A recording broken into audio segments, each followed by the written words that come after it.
Oh, welcome, welcome, welcome. Well, this is John here with Michelle. And Oh, Michelle. Michelle, Hello. we're back. This is November 17th. It's 4 o'clock on the West Coast where I'm from. It's I 5 think where it's I'm 5, at. right? 5 o'clock for Michelle. And whatever it is, wherever you are. And we're back again. This is our monthly talk show, or I guess that's what it is, Talking Trains with us. Yep. And We've we never have officially named it's our show though. I changed it, Michelle. I think I did name it Talking Trains with Michelle and John. Oh, okay. Well, that's good. Because That's what that's we what do. we do. That's We pretty talk trains. descriptive. Yeah, I Yeah. like Well, I it. mean, I couldn't come up with anything better. I mean, the caboose. I mean, I don't know. And I'm wearing my special, amazing Yes, Colorado Model Railroad Museum shirt today I in love that. honor Thank of you, John. I know I should have worn my TSG one and I didn't. I'm sorry, I don't have it on. Yeah, you really disappointed It me this snowed month. here, so I didn't put a t-shirt on. I put on a warm shirt. Oh, So- okay. Well, what are you going to do? It's good that it's snowing, though, because they have a fire up around Estes Park that's Yeah. threatening my in-laws' house up there, and No, it's like so they hopefully can it's see it. cut out. Yeah, hopefully the moisture will come in and this Yeah, week and help with that. So there's supposed to be a light snow up there this evening, so hopefully that'll put out the fire and make the people of Estes Park sleep a little easier. So yeah, well, nice shirt, John. Thanks. yeah, no, it's great, and it even looks kind of green on the screen, which was surprising to me. I thought that the green screen would negate this, and it only does that when I do the podcast, because It looks I guess black. does it look black to you? It looks black to me. Well, it's a very dark green. Yeah, I know it's green. Yeah. That's okay. It's actually the color of your background. Yeah, well, it's unfortunate that the green screen takes out everything that's green, right? Well, my eyes are green. So whenever I do a podcast and you can actually see my eyes, they don't look green. They look like they're gray or brown or something. It's like, no. It would do that to me too then, because I'm wearing green and I have green eyes too. And yeah, thought whenever your I eyes try were to use a blue. green screen background, my hair doesn't work with it. Like, on Zoom when you have like the grass background, my hair just becomes grass. Like That's odd. It's so weird. Like it doesn't work. So I never use background. Yeah. Okay. Well, sounds great. Okay, so let's get back to our show. Yeah. What's the topic at hand today? We have actually a few special guests. Yes, I'm really excited for our first guest. Yes. I'm really excited, guys. We're going to have Karen Formico on from Walthers. You can bring her in whenever. I've worked with Karen for a couple of years on youth programs and youth initiatives and things that Walthers are working on. It's been an honor to know Karen and all the work that she's doing.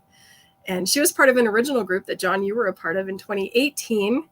That's how long ago? Hard to believe it was 3 years ago. 3 years ago that we've all been working together to try to figure out how we connect youth to the hobby. And Karen's been a real driving force in that. So I'm excited to have Karen on tonight. Yeah, let's bring her on. Here we come. Well, hello, Karen. Hi, Karen. Hi, everybody. So nice happy to see you again. So excited. We're excited you came. Thanks for coming on to talk to us tonight. I was telling everybody you're one of my favorite people. Aw, you're one of my favorites. And we've been working on youth initiatives for 3 years, since 2018. Can you believe that? I live and breathe it. Yes. And I'll never forget the train show, the National Train Show in 2019.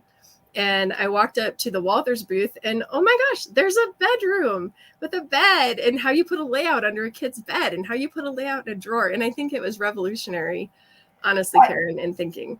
The whole thing about getting youth involved or even getting parents to understand is giving them solutions. It's not, because everybody will come with a million reasons why they can't do it. And so it's our job to figure out why they can do it.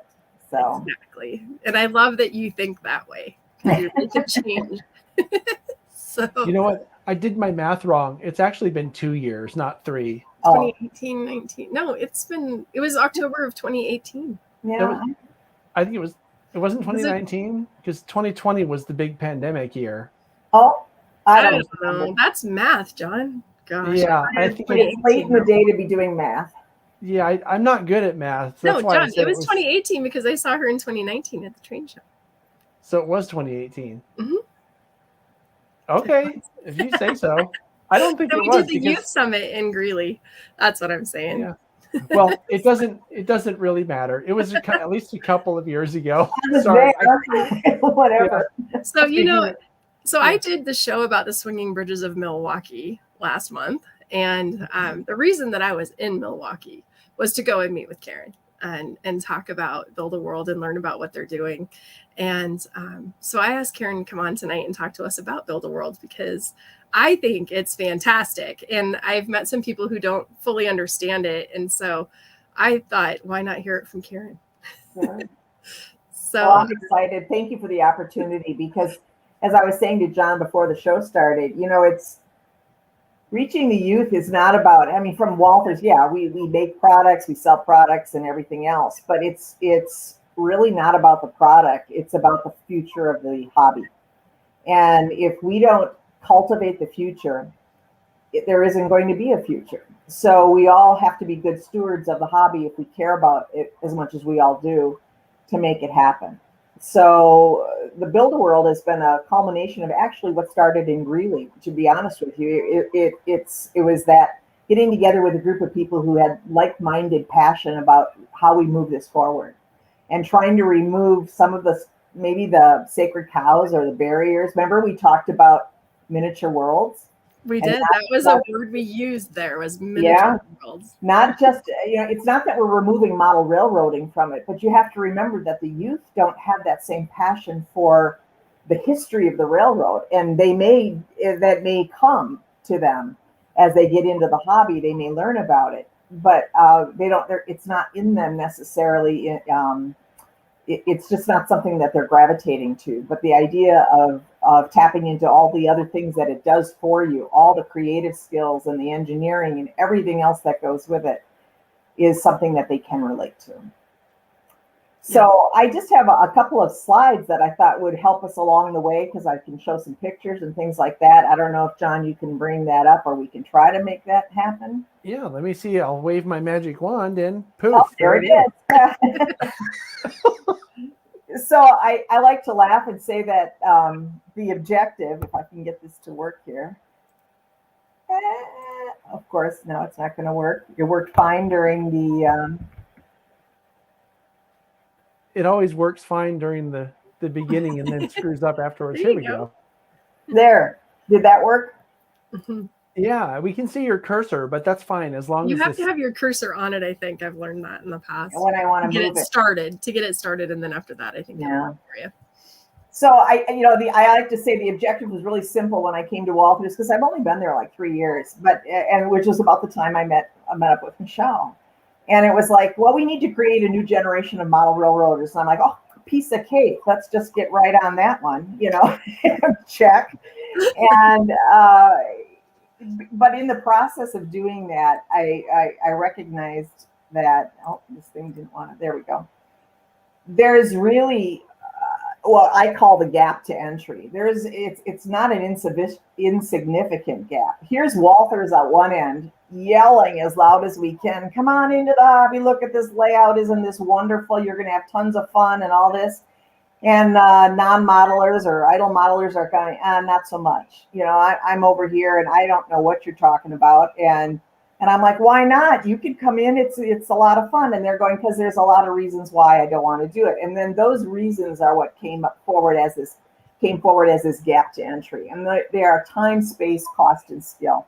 And I don't think that's anything foreign to any of us. I think we're all pretty aware, or we've heard it, or maybe we felt it ourselves at times. But when you look at it, they're saying, first of all, I don't have the time to do it. I'm busy with my life. And we're talking about youth now, not necessarily somebody who's retired or senior or whatever, but these are people that they've got a million other things going on. And when I say youth, I also mean people in their 20s or whatever. It doesn't have to be a teenager. So they've got their lives going on and they don't have the time to do it. Okay. Then the next thing is I don't have the space to do it. I live in an apartment, or I'm in a dorm room in college, or I'm living in my parents' house yet, and my mom isn't going to give me a third bedroom. We don't have that space to put anything in. And then we get the cost thing. Well, I've always heard model railroading is so expensive, and certainly it can be if when you get into the more mature layouts and the people that really, those of you who really go further with it. So to start out with it, they think they've got to invest thousands of dollars just to stick their toe in the water. And we're like, no, that's not the case, but that's the perception, and perception is reality. And then finally, it's skill. It's like, I have no idea where to start. I look at these absolutely gorgeous layouts and I'm like, how could I possibly do that? I don't even know the tools that I need. So that told us what we needed to know. And if we could remove those barriers or close that gap, we might actually start a conversation. So that's what was the genesis of Build a World. And the concept of Build a World, and John and I were chatting again before, the youth, teenagers and people in their 20s and whatever are not foreign to subscription programs. Subscription programs are like a $10 billion business right now. Everything under the sun is sold through subscription programs. And so it's like, well, what if we broke down model railroading into something small and manageable in a subscription program? So the idea was that we would break it down to get rid of the issue of time.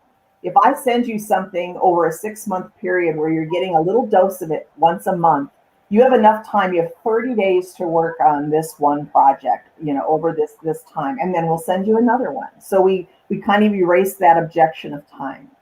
And then we look at space. Well, I don't have a third bedroom. Well, you don't need one. You're going to be learning skills on a base that's only 12 inches by 24 inches. You're basically working on a diorama. And it can be done, we call them kitchen table projects or dorm room projects or whatever. And then we have the cost. Now, the subscription program costs no more than an extracurricular activity at school. And those of us who either we've all been to school, but those of us who have grandchildren or children who are in school, not everybody's an athlete. Not everybody's a star student.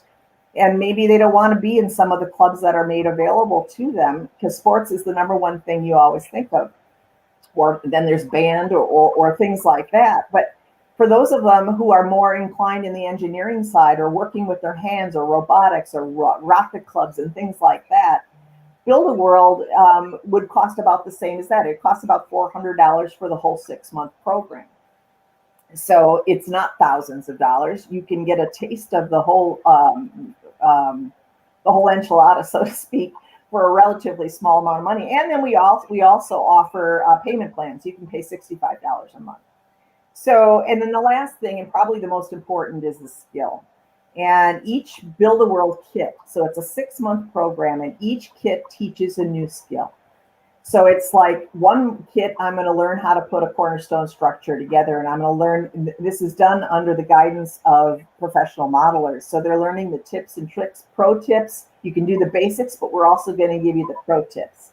Then you learn how to put scenery together, and you learn how to take the trees and put leaves on the armatures and everything else. And you're going to learn how to do a water feature, and you're going to learn how to do rock formations with molds and lay pavement, not just the sticky stuff that goes down, but actually pour the pavement and weather it and do all these things. So each kid is going to teach you one of these, and they cumulatively grow on each other, so that when you're working on this layout, and at the end of your 6-month program, you have a beautiful diorama that has taught you 6 different skills, has track in it. Although the track doesn't function, it has track that you're laying ballast and everything else. And you can display a favorite locomotive or a boxcars or whatever you want right on that diorama and put it out on a shelf. So what the aim, or where we're aiming this for, is for the youth. And for those of you who are on this call might be going, well, that's not for me, but perhaps somebody in your family. You might have a grandchild, you might have a child, or a niece or a nephew or whatever, a special person in your life who this could benefit from this. And we look at this as a great opportunity to share your knowledge of the hobby with somebody in your family and work right along with them, or give it as a gift. And then it's the gift that keeps on giving, much better than the Jelly of the Month Club, the Model Railroad of the Month Club. And then we look at it for adults. And it's like, okay, let's say I was an avid model railroader and I have all the skills. It's not that I don't know what to do, but I'm no longer in my home. I've downsized and now I'm in a condo, or I'm in an apartment, or maybe I'm even in assisted living. but I still want to, I'm missing that. I really want to be in the hobby. Well, this can come directly to your door, and you can work on a project once a month for 6 months and then have something to display on a shelf. And it keeps you active in the hobby. Maybe your layout is suddenly so, or even if you're in a house and your layout is so mature that there's not one more square inch that you can fit anything in without tearing it apart, you can still stay active and learn new skills or polish up on skills. So that's where it's all about and why we're excited about this. We're most excited about getting the youth involved because, again, they are our future and we want them to participate. But it's for everybody. So I just wanted to go through and show you a little bit about the program itself. There are three different programs that we're offering, and each one has a distinctly different vibe to it so that it can appeal to different tastes. Like this is American Farmstead, and it's obviously a rural scene. Learn how to lay gravel roads. There's a train in the back. You can't see it as well in this photo, but there's train tracks back there. There's a ditch, so you learn how to dig and landscape and prepare a ditch for drainage, trees, structures, and figures, and so forth. This one is Main Street USA, and it's more of an urban scene. So there's alleys in there with pavement and weathered pavement. There's a track in the back. There's a park with, again, the gravel road and the grass, and the trees and so forth. And then the last one is Northwoods Retreat, and this is my favorite. This one, because I guess I like cabins in the Northwoods and everything, but this one has a little water feature, so that you learn how to create, the liquid water. And this one also has a rock formation, so you learn how to pour molds and weather rocks and do all that, in addition to the gravel road and the buildings and so forth. And and I was talking about the information. Excuse me, let me just grab a drink of water. I'm just going to say how excited I am when I saw these, and I got to see them in person, each of the dioramas, and they're fantastic. It's so dry. Oh, it's just dry everywhere. I'm in Wisconsin, for those of you who don't know where we are. But anyways, so when I was talking about earlier that it's not just a collection of materials and products that you get in a box. This is a curriculum. This is a training program. So what comes in every kit is a printed book like what you can see on the picture here, that teaches you every step of the way what to do. And it gives you background, because we want kids or the youth to understand that there's a history here. So we give them a little bit about why it's important. Why were there drainage ditches next to tracks and siphoning off the water so that it didn't damage the tracks and things like that. So there's a history. And then we tell them how it applies to a career. So, if you're laying pavement, that's like the work that a chemical engineer does when he's mixing polymers and different things. So we try to tie it right back into, this is going to poise you for, or get you ready for a career. So it's not just all fun and games, even though it is, but it's also an opportunity to taste a little bit of being a civil engineer and all the other things that go with it. And then there's also find my cursor here.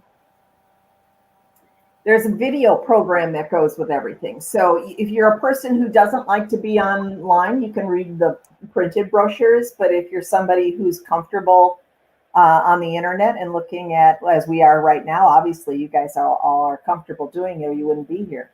But we have how-to videos that were created by master modelers that helped us out with this, and they went through each of these things, and they've done some excellent videotaping of each of the steps along the way. So if you're unsure of what to do and you really want a detailed step-by-step, everything that goes in the kit is done on videos so that you can follow along. I have a quick question, please, Karen. So just to clarify, because I'm getting questions sent to me in a private text, actually asking if, and maybe they weren't paying attention. My understanding was that each program, let's call it a program, lasts for 6 months. So someone will take 6 months to build one of those scenes that we were just showing, and each month they get a new sort of portion of it. Is that exactly? So what you Okay. see on the screen here is a 6-month program for a Northwoods retreat. The first kit they get is what we're calling the toolbox. It's in a much bigger kit, and it comes with your base and track and a lot of the bigger things and a lot of the tools and materials that you'll use throughout the program. And then each of these 5 boxes that come, well, actually the first one also has the materials needed for that. Your first project is to learn how to prepare the track and lay down the cork base and the track, and then prepare the undercoat. And then each of the 5 kits that comes after it has an element that, and I'm just going to see if I can back up here. Yeah, I can. So each of these then includes one of these things. So one kit includes the structures, and you learn how to put a cornerstone structure together, or any structure, but obviously they're going to be the Walthers ones that are going to go in there. And then another kit is how to take the tree armatures and put the leaves on them, and how to do work on that. And then another kit is the rock formations that go in the back, and so forth. So each of the 6 kits builds on the previous one, and it keeps, in sequential order, or what makes sense. It keeps building on this program. Yeah, I like how it's a logical sequence that way. That's a good idea. Well, it makes sense because you'll learn from the videos that's how you would, if you were going to tackle a big layout, there are sequential steps. Obviously, this doesn't have the wiring and everything else and the bench work that goes with it. Stay tuned. But it for working on the skills, again, this is like, it's not training wheels, but it's like being in a safe place for people who've never done it before. Oh, I like how you said that, because I'm the person that skill is the daunting problem for me. Entering the hobby in the gap of the valley, skill is the big problem for me. And so I'm terrified of scenery. We all know this. I've talked about it a lot. But when I saw this, I'm like, oh my gosh, I think I can do this. And you're right. It's a safe space. You're going to give me little pieces that I can conquer and succeed.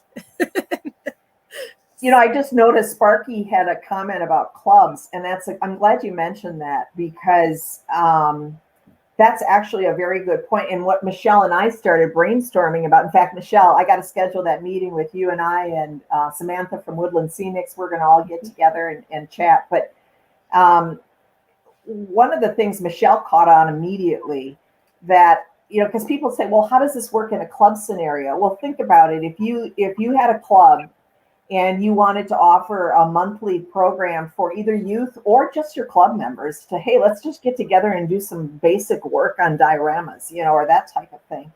You can hold a monthly group. And in what Michelle was talking about was bringing youth into the museum. And, we can ship all of the kits to her directly, and then she can, work with the youth in a program situation where they could.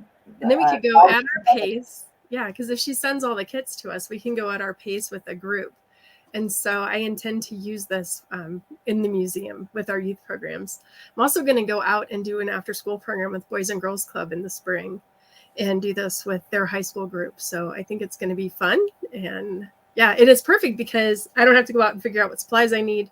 It's all right there. And this is something that most people don't have to deal with. But when you need something to be grant fundable, when it's in a kit and it's proven that you're going to get this product for this dollar, it is so perfect. So I was super excited when I saw this. Dave Rawl, you're asking if we can request the next box sooner. Right now, I'm going to be real candid with you. We want to walk before we can run. And so we want to make sure we've just figured out how to do this so that, as the orders come in, everybody goes on their own schedule now. So it's not like we ship them all off on the 15th of every month. So if you order on the 1st of or the 4th of the month, then your next kit and the kit after that comes on the 4th of every month. So everybody's on their own cycle. So right now we're going to try to keep it so that we can't accelerate them or whatever, but someday we might be able to do that. That's got to be a real pain to administrate that. Yeah. I can't believe you're doing that, Karen. That's awfully nice of Walthers. On the 10th, regardless of when you ordered it, that's how I would. Yeah, right. Well, that was a big discussion. Like, how do we do this? And we just decided that it would be easier for our systems. It's easier just to actually do it on the day the order date came in, and then they stick on that every month. And Cindy, you nailed it. I absolutely agree. It's wonderful curriculum. We're going to try it with some public school art teachers here in Greeley who are interested in it and see how that goes, working with that way. And gosh, I used to homeschool my kids, and oh man, this would have been a dream for me. Cuts out a lot of work, doesn't it? Yeah. A lot of planning. It's I'm going to show a real quick video. This is a minute long, so it's not very, or 45 seconds. It's not very long at all, but I think it probably explains it a little bit better than maybe I've been doing. But I hope you can all follow this. Fingers crossed. Let's build something. Walthers Build-A-World modeling kits are delivered straight to your door, complete with all the materials, tools, and instructions you need to build a miniature world. Just like this. Pretty cool, huh? Here's how it works. Pick a theme. There's Main Street USA, American Farmstead, and Northwoods Retreat. Learn new modeling skills with tips from the experts. Build a world with your own two hands. With Walthers Build-A-World modeling kits, you'll open your mind to a world of learning, designing, and connecting. Miniature worlds, endless possibilities. Wow, and they even got a little fist bump at the end. That was pretty exciting. Now I'm trying to figure figure out.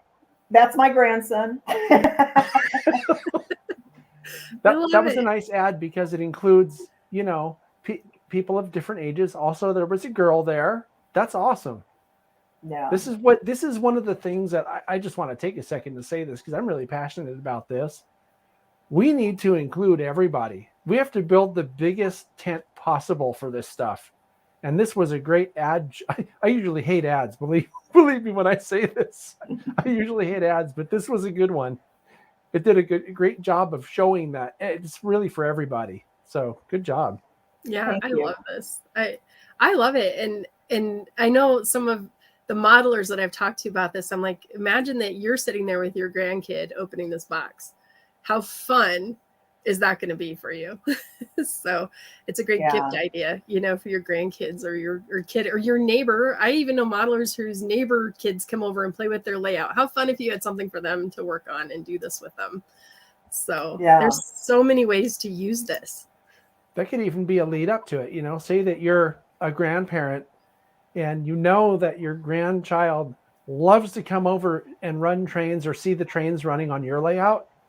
And then one day they come over and you said, let's build something. Think of how excited that kid would get. I think that's pretty cool. Absolutely. Sorry, Karen, is that the last of the stuff that we need to show far as? I was just gonna, Robert had a question about, can you add the modules together? And I just want to address that because right now you can't, they're really for learning the skills. So it's made just for that, but it's not out of the question. We are excited about this program because of where it can go. There are so many directions this can go, and one of them is definitely adding electronics and doing different things. And so it's sort of like the next generation.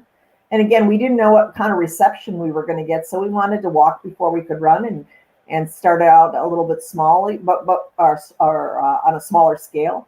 But we're very excited about the interest that it's being shown. So we think that we might have something here that can get youth into it. And if we all work together, I don't mean to sound like I'm trying to sell it because I'm not selling it for the idea of selling it. And John and I and Michelle were chatting about this earlier also. It's imperative that we get youth into the hobby. And if this is one way that we can get them in, it's all worth it. We're investing in the future of the hobby for everybody. Right. So that's what excites me more than anything. So yes, the next generation is to go take it a step further, and who knows where it'll go. We'll see. Well, Karen, you've done fantastic on this, and you even built all the kits yourself, didn't you?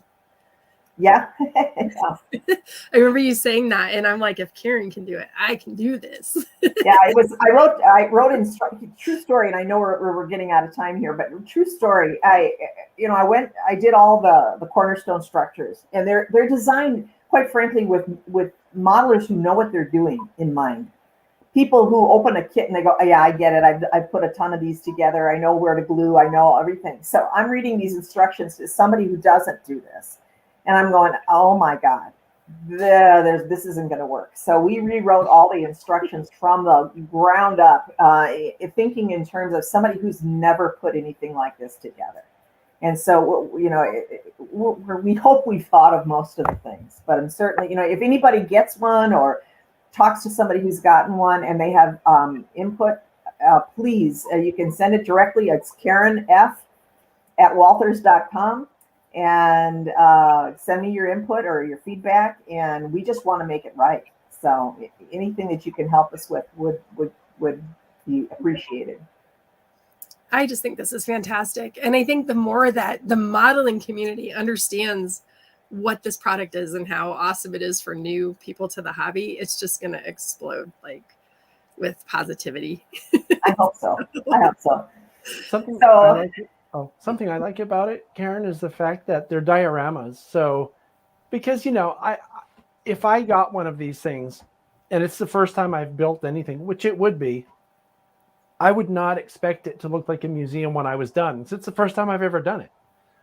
So by making it something separate from a layout, you're giving people a chance to learn how to do something before they do it on the layout, right? So. It's kind of like one of the tips. I started doing weathering last year, maybe the year before, I don't remember, but I took my advice, and I don't remember where I got the advice, but I took advice, which was find cheap junk at a train show or on eBay or whatever, get that stuff and practice on that.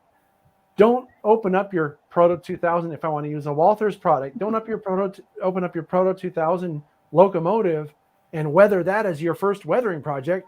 Get that Tyco thing that you had when you were a kid and use that to, you know what I'm saying, to practice on, right?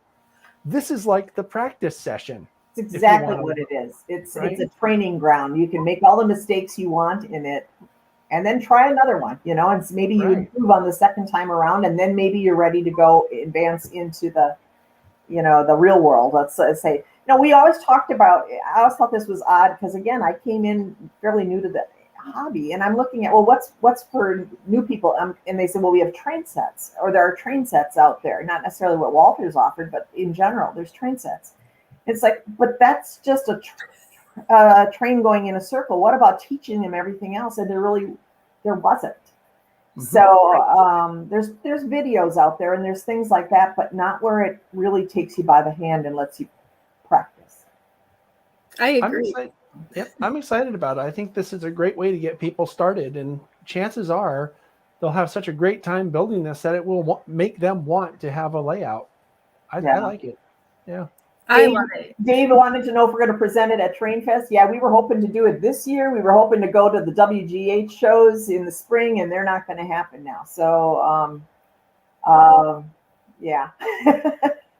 COVID world. We'll get there eventually. Yeah.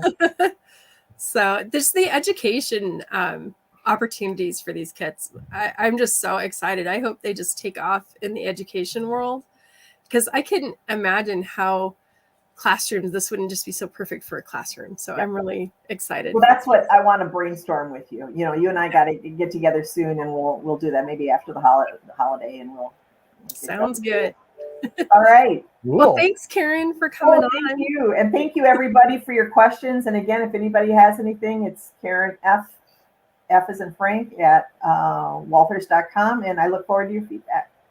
Cool. All right. Thanks, Thank you. Have a nice holiday. You too. We'll talk to you soon. Bye. Bye. Bye. Well, that was nice. I really enjoyed that. I knew about this. I knew it was coming anyway. And to see what they've done. I think to actually see the product. I got to hold one of the boxes. They're awesome. I mean, okay. So it's actually the box itself is so nice. I'm going to keep the box too.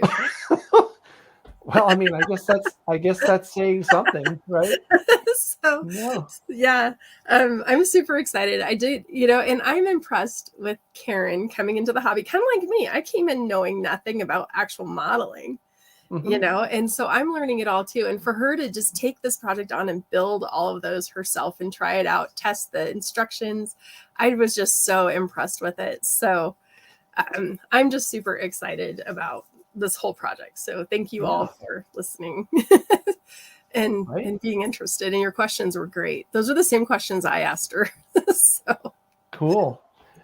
Well, that's yeah, I mean, you know, and it's neat to see that someone was able to come away with something tangible, right?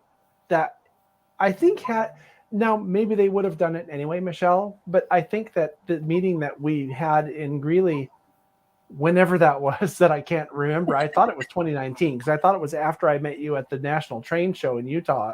I'm sure it was, because it was 2019. Maybe. Michelle. Okay, maybe I'm wrong. Maybe it was 2019. Okay. Back to my amazing math. It was 2 years ago. A little over 2 years ago. But I'm glad that to see something tangible, right, come out of that. Again, they were probably planning this anyway. And I know a lot of the research that Karen actually presented at that meeting probably was laying the groundwork for this. So I'm not going to take any credit that well, you know, I had conversations with Stacy a long time ago too, and she's always like, it's about real estate in the home, you know, for kids. It's like, I have to get permission to put this somewhere. Where am I going to put it? So they conquered that. And she, Stacy has an interesting view as a mom, you know, like if I didn't already know this product, how would I look at the Walthers website and possibly figure out what I'm supposed to buy? Mm-hmm. You know, and it's the same problem I have. If I pulled up Walthers' website, I don't know that I would know what to buy, even today, knowing what I do about modeling to get it started. So that's one of the issues that I find really with anything that somebody wants to do, is that you need to know enough about it to know what questions to ask. And a lot of people don't know enough to ask the right questions. So that's what you're talking about. I mean, because if you want to get started in model railroading, how do you know what tools to buy? You really don't. And I don't. And like I was talking before the show, I actually started a kit. I have a tobacco barn, and it's in this form because I don't have the right tool to finish it at this point. Right. Well, so you know, I got to go get some tools so I can finish my kit. So yeah. I think that you have a lot of people though that can help you, right? Because I have a support system. I couldn't imagine being someone on my own or a mom trying to work with my kid going, I have no idea what we're going to do with this. Yeah. So and that's really, I think, what we're talking about here is being in the position of really not knowing anything or knowing who to ask, because that's another problem. If you don't have friends who are modelers, you know, you're really starting at square zero, not even. And I know some one. People are like, well, there's this expense with it. Well, I'll tell you what, to go get the tools is daunting for me, right? Because I don't know what to buy. To find a YouTube, to spend hours on YouTube looking for the right video that's going to show me what I need to learn on my own, that's hours of my time trying to figure out exactly what I need to know. Because you'll watch one and you're like, oh, that didn't show me what I needed. So you got to watch another one, and you get and putting that. So having a video on how to do it, knowing what I need, that's invaluable. Yeah, right there. It's someone holding your hand through the process. So I think there's a lot of value in it. I do too. And so I know that when they get that question about cost, that's my answer, is like it's invaluable to have all those things in one place. Well, something that we didn't really talk about with Karen that I think is important to realize, I mean, the video that she showed and the information she gave really answered this question, but I'm surprised someone didn't ask it in the text, which is, it's not just a box full of stuff. It's a box full of stuff, and then all the instructions you need in two different forms, either in the video or in the printed, to tell you what you're supposed to do with it. I think that's huge, because if it was just here's a box full of tools. Well, what am I supposed to do with all this stuff? Right. You know? So it's like the whole thing all together and put together for you, because you could get this piece and this piece, but trying to find this piece, it's like all together. And so it's so beautiful. I feel like we're on the shopping network. Like, oh my there should be a gosh. little So you have timer. 40 seconds to buy. Yeah. Call now and get it now. We're out for all these selling points, you know. I'm just so excited about it. I've been selling Yeah. it to everybody because I'm super excited about it. Yeah. Well, I mean, you know, it's something that you can be excited about, honestly. It's not like we're making stuff up here, right? So Yeah. and no one took any money for this. No. You know? We don't get any kickbacks from Walthers or anything. Right. They're wonderful, and they're saving that. They're trying to continue the hobby, and I love that. Now, that's not to say that if they feel guilty later, they can't send some money. That would be okay. But just so because this is kit form like this, I already have 4 kids sponsored at the museum because they can sponsor per kid. And I have this dollar amount. I can say this is what it costs for this kit. And it's been wonderful with donors. And they love the idea because they can see what they're going to do. They can see that it's all there. And so I'm, you know, we as a museum committed to 4 kids. Now I have a sponsor for 4 kids. So now I have 8 kids that I can work with this spring, or pairs of kids. So it's probably going to be 16 kids realistically. That's really cool. Yeah, and so I'm super excited about this, and so I'll be filming all of our progress. These kits, by the way, she didn't answer this question either. They're taking orders through the end of the year. They don't ship till January. Mm-hmm. The program actually starts in January, and so when I said I'm going to get them all at once, that is truly for a classroom that we would do that. But we may actually wait and just have them mail them so that it's exciting when they come in the mail. So we're not sure yet. So we're working through it. I should mention too, Michelle, you know, we sit here and joke and have a lot of fun cutting up and making fun of each other and stuff on here. But I have to say that what you're doing, what you just described of what you're doing, thank you for doing that. As someone who sees the value in it, I think that's a huge benefit, not only for the kids, you know, but also for the hobby and just in general. So thanks for all the work. That's why I'm wearing. Thank you. I'm excited because I'm going to learn it the first time too. That's why I'm wearing the shirt. Thank you, John. I support your work too.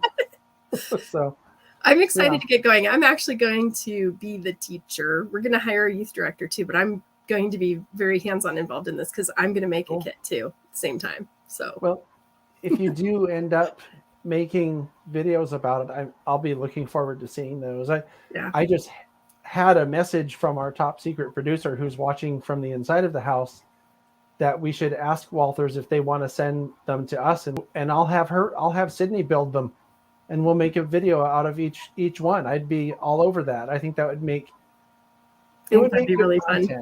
Well, it would be fun, but it would make good content too. And I do have to worry about putting out good content, and showing someone how to do this stuff would be great content. So I think I might be sending an email to Karen about that later, because that would be a great series, and it would time out too once a month, right? If you get the stuff once a month, you put out a video once a month. I think that get it, take it out, unboxing.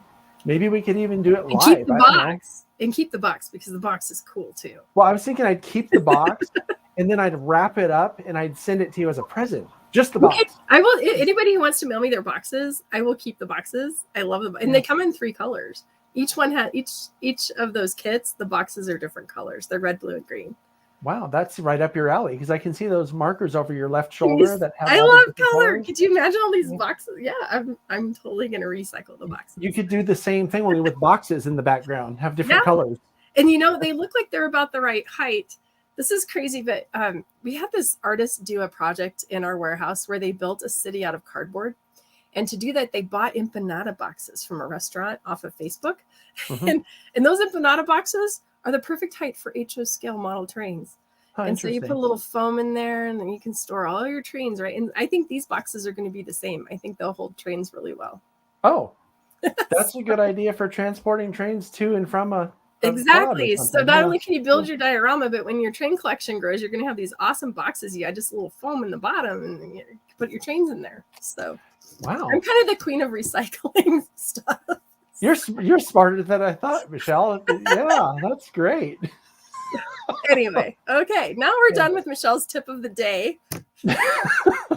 Yeah, but people come just for that kind of insight. I really appreciate it. So I want to bring on Dave, if that's okay. Yep, I was going to say let's talk to Dave about what he's doing. Yeah, because there's something else going on, and some of the people watching are already aware of this. Our mutual friend, Michelle's and mine, Dave, Sparky107107. You know him from his YouTube channel, probably, and you might have seen him on my YouTube channel because he's called in as a guest, and he was on a couple episodes of Chasing Trains a couple of years ago. And he's doing something that I think he started to do it.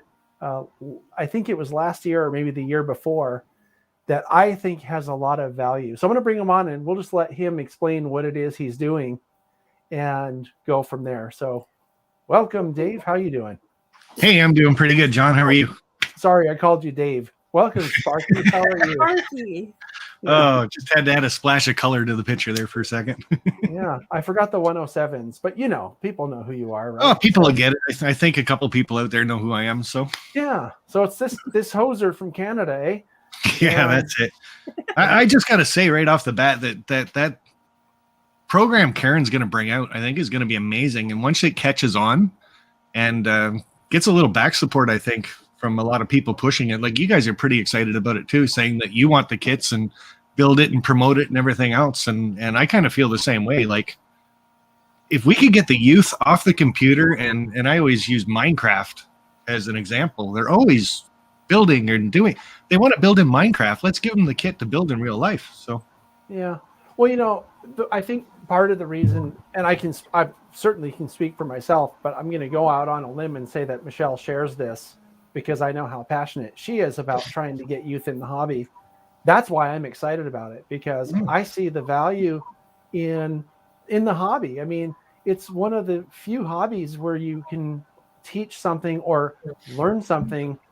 It's not just working with Sculptamold to do this sculpting or whatever you want to call it, but there's electronics and there's, depending how deep you go into it, there's history, there's research, there's woodworking, there's planning. So it could lead to things like drafting. And so it's a really diverse and rich hobby that has so many facets that these hit all of the things that our schools are trying to teach children these days. The STEAM acronym: science, technology, engineering, art, and math. All of it.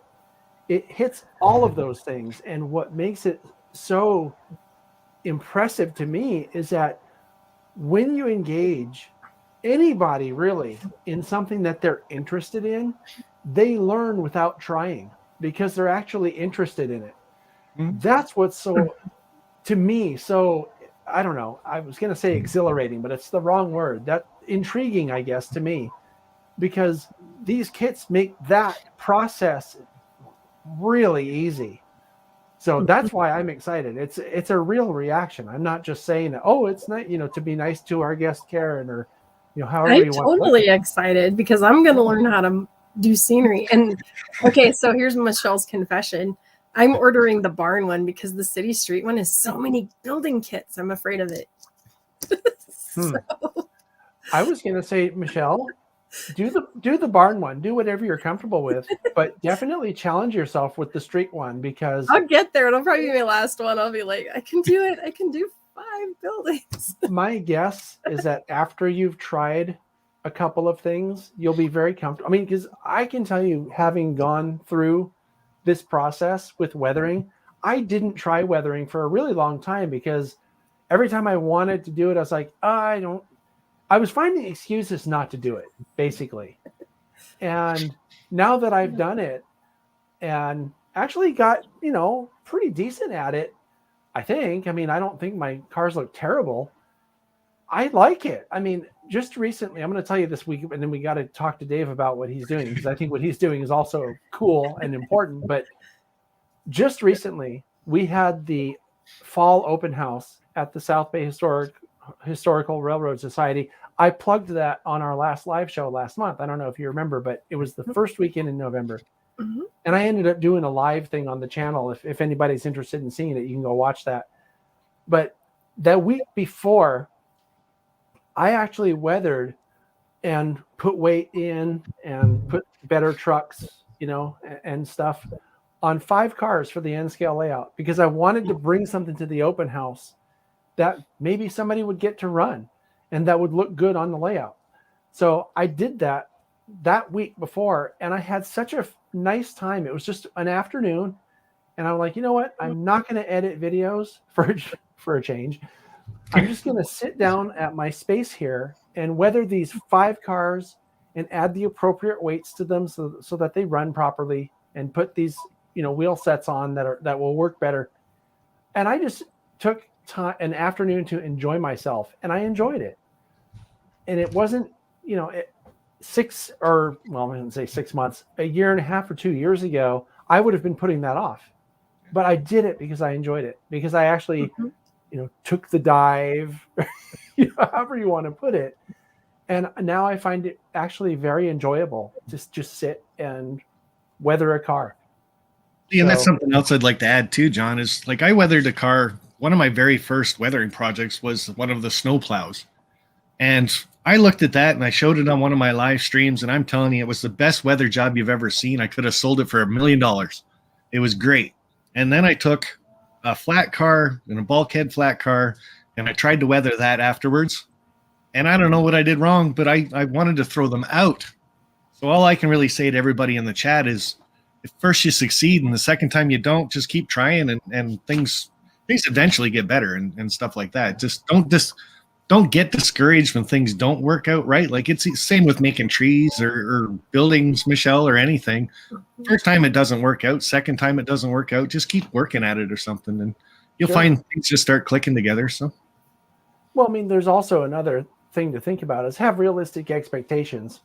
The first time I weathered anything, all right, $1,000. Well, I wasn't expecting it to look like a Jack Burgess model, for example. I was expecting it to be something that I learned from. And like I was saying before, you practice on the cheap junk. You don't try to weather your paper building. See, what is it? My paper building that I weathered. That looks nice, Michelle. And you're afraid to build a plastic one? Yeah, because this is paper, and I don't have the roof glued on yet because I don't want to glue it yet. But yeah. Well, but think about it though. That was an inexpensive practice session, right? Because it was just a piece of paper, so I couldn't really mess it up. Well, a lot of people are afraid to scratch build something, and that's part of it right there. Is just taking paper or cardboard or something like that and start that way. If it looks half bad or half decent, go for it. I want to tell you a funny story. Then we're going to talk about your Christmas show, Dave, because we have to talk about We're going to get to your Christmas show eventually. Yeah, we're going to get to the Christmas show, but I want to. It's on December 25th. We'll still be here, right? Yeah. Well, I mean, we can talk about that next month too, because it'll still be, prior. But I did a video. I just mentioned Jack Burgess. I did a video with him that was about scratch building with styrene. And you can watch the video on the channel. I don't remember which episode. It was a couple of years ago. So it was toward the beginning of that playlist. And so during the process of filming the video, he actually built a little structure. I'm not kidding. It was like a completed little styrene building. And this is one of our favorite stories. When it was all done, I didn't have the cameras running, and I wish I did, because he took this structure, he threw it on the floor and squashed it with his foot. And I'm like, what are you doing? Like, he says, this isn't good enough for anything. And I'm like, that would have been good for me, But so it was it's a funny story. Let's talk about Christmas. Right? Yes, let's talk about what you're doing.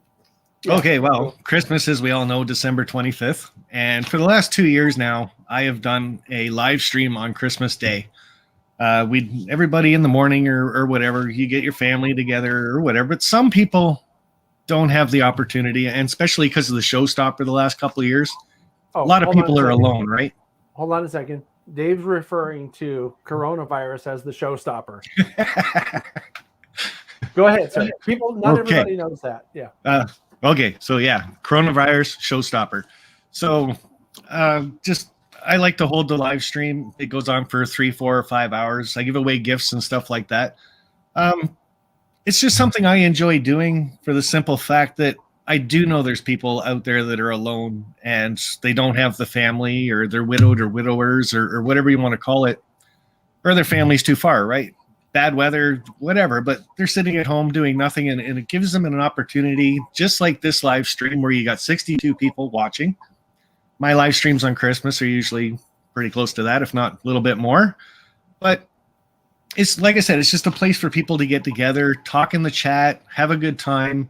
And just to pass the time, I do a lot of giveaways, and I call them gifts on Christmas Day because they're not giveaways anymore. They're gifts. They're things that my channel has been sponsored by others, and it's not just companies that do it. I get people that send me stuff, and like TSG Multimedia, John, he's last 2 years, I think you've done the videos for me, and this year you're going to do 6 more. So, yep. And I have them right here. They're not within easy reach. They're in the higher cabinet. But yeah, just to say a few more. Like I got Chris Mitchell this year is going to send me a Katie box car that's exclusive to his club. Sean McGee's sent me over a couple construction vehicles that are either HO or N scale. We can't figure out what they are yet. Maybe I'll share that on a live stream someday. Jerry Hood has sent me over a Rapido or a Broadway limited switcher, 1200. It's DCC and sound. It's sitting here waiting to be given away. Nathan DeLay is going to do 2 of his scratch builds to give away. So he's going to actually join me Christmas Day on the live stream. And he's going to give those away during the live stream. So I think that's going to be pretty cool. Yeah, I don't think I knew about that. And those are really interesting pieces too. That's like a one of a kind. That's awesome. Well, as long as I don't win one, I won't cry. So So Sparky, can people be involved and donate to this? Oh, they sure can. The sponsor of my channel is kind of behind me on that little blue thing right there. You're not even going to see it because I'm going the wrong way, but it's Otter Valley Railroad. So they're in Tillsonburg, Ontario here. Great store. They're cheap. That's my plug for them on John's stream here. But OVRtrains.com, you just go over to them, and he's got a gift certificate area there.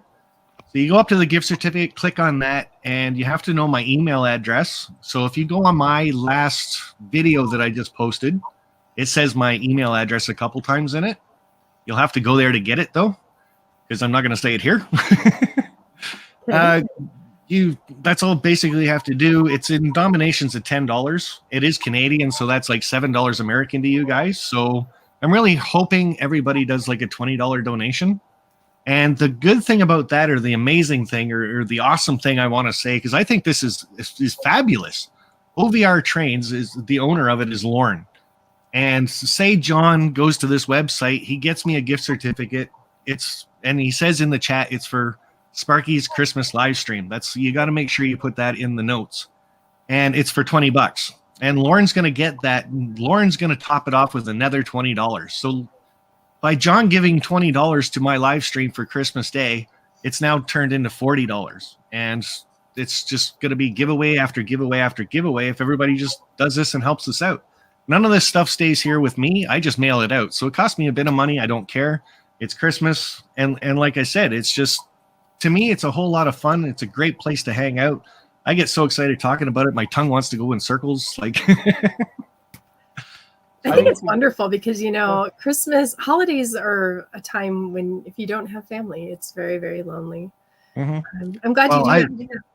Yeah, I'm not going to go into great detail, but I've lost my mother and my sister both in the same month.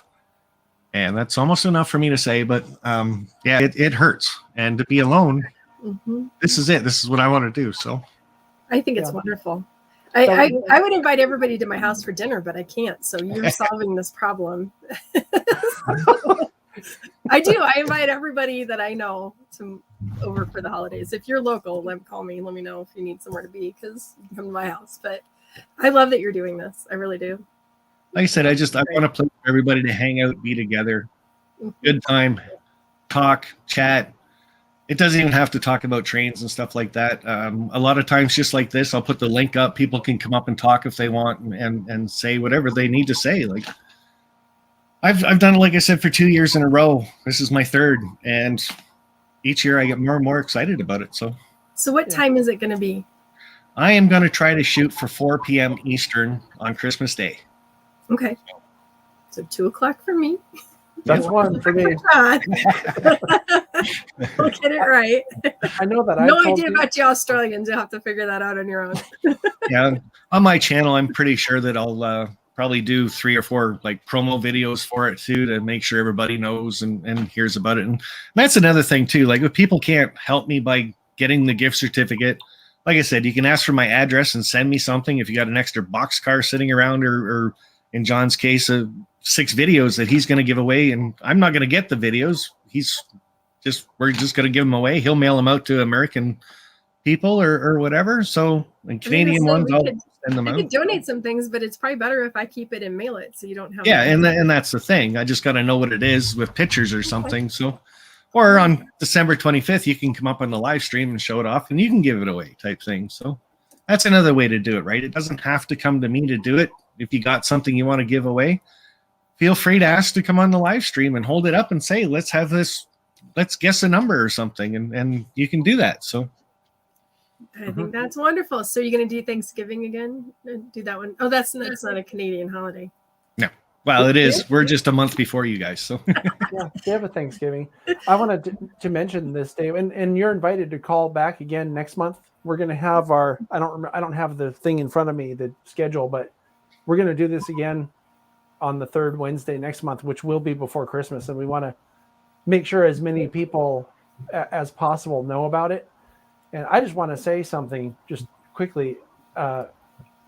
My education is in mental health. And I know that I was surprised to find out, but I know now that the suicide rate goes up in the holidays. I think for the same reasons why you're putting on this show. Mm-hmm. And so what you're doing is probably more important than other people realize for that reason. So I want to, take a second to really thank you for doing that. And like I was, what I think, but whether you realized it or not, or anybody else realizes it or not, it's an important thing and something that could make the difference for somebody. So thank you for doing that. Yeah. So one last thing I guess I could kind of say about that, and then go for it, Michelle, but is, like I said, if people can't help me out with the gift certificates or anything, post a video and just say, hey, you can help me out by going to OVR Trains, doing the gift certificate, being on the live stream, promote the live stream for me. Yeah. The more people I can get in there, I think the better it's going to be. And maybe there's somebody that watches John that doesn't watch me, and now they're going to know about it. And same with you, Michelle. Somebody might watch your channel and not mine, right? So I'm going to look up Sparky107107's live stream. I'm going to find your email. I'm taking your email to ovrtrains.com and buying my certificate there and writing on, this is for Sparky's Christmas. Did I get it all right? You got it perfect right there. Okay. Yeah, my email address, if you, it's pretty easy. It's Sparky107107 at yahoo.ca. Okay. That's the .ca part that gets people. So you're still a Yahoo user. That's yeah. Impressive. He's also a Yahoo. So what did you expect? Hey, you got to say A after that. I love when I meet people with AOL accounts too. I'm like, oh my, that is old. But yeah, you got it, nailed it right on the nose. So something else I'll mention is if you can't donate and you don't have a channel to promote it, and you don't have any other way, then just show up and be there. That's the other thing, because it'll make you feel good to go. I know that every year I kind of look forward to it, to be honest. I guess it helps that I'm giving. Well, it helps. It feels good to give stuff. So it does. And especially if you're in a position where you can't really give a lot of stuff to a lot of people all the time, it's even more special. So and that's kind of the way. Yeah, that's kind of the way I'm sitting too, because of the, like I like to say, the showstopper. My funds are a little more limited this year because there wasn't a lot of work. I feel like I'm at work all the time, but for some reason it's just not. Anyway, that's another reason why I'm reaching out to the public. Also, is if you can help me out that way, right? It's just more gifts to give away and stuff like that. The other thing I look at with the gifts too is then I'm doing the live stream longer. So maybe you can't make it at 4:00, but you can make it at 6, right? So I'd still be on, and I don't care if I drag it on for 6-8 hours. I'd like to beat our live stream of, what was that, 4 hours, 3 minutes or something. So Right. Do you guys Cool. hold a record for the longest live stream? You probably do. Well, someone else did go longer, didn't they, Dave? I'm not going to say that. I don't remember, but ours was four. I think it was 4 hours and 13 minutes. Or Wow. The funniest thing about that whole story, It was a test. It was a test. Dave sent me a text one day. He says, "Hey, I got my internet hardwire connected into where he's sitting there. Yeah. And can we just do a quick little test to see how it performs?" So we came on. I don't even know what time it was. It was maybe 4 in the afternoon, and we weren't off until 8 something here. Yeah, we kept going and going. More people just kept showing up in the chat. So right. And every time I said, "Okay, I'm gonna go," somebody would be like, "Oh, well, wait." Yeah, well, I mean, the funniest thing was that Drew came on. Remember, Drew Warrington came on, and he was like, we kept asking him a question. Keep him on later and later and later, because he's like, "Well, I gotta go. I have to go to bed because I have school tomorrow." Because he's on the East Coast, like Dave. It was like 11 o'clock for him. He's like, "I have school tomorrow." We're like, "Oh, but tell us about." That was a lot of fun. I like Drew. He's neat. And that's it. Like, you and Michelle have a great time doing these live streams, and you're laughing and having a good time. And us in the chat, we think it's a great time too. And the same with a lot of my live streams. And again, on Christmas Day, that's another thing I just want to bring is humor. And like I said, people can come up and have a good time and chat and stuff like that. So just got to make sure they're wearing clothes. So please wear clothing. Yeah, if you need not optional. Yeah, if you need anybody to come on to make fun of you and laugh at you, just give me the link when you get it. We can arrange something. Yeah, and so I'm assuming they'll find the link on your channel like ahead of time, so they'll know where to go. Are you going to do it kind of like John does these? So well, I usually put the link just in the chat afterwards, just so people can't kind of click on it first. And I'm not quite as sophisticated as John is with screen monitoring and all that. You'll have the show like on your YouTube though. So We'll know where to go on YouTube to be involved. Okay. So that's cool. So once you have that up, then we can share that out. So cool. That'll be neat. Look what happened. Keith, did you? I think someone's issuing a challenge, Dave. We might have to beat that Christmas Day then. Well, as long as we have bio breaks, I might be up for that. Well, there you go. Didn't you take one just before the show?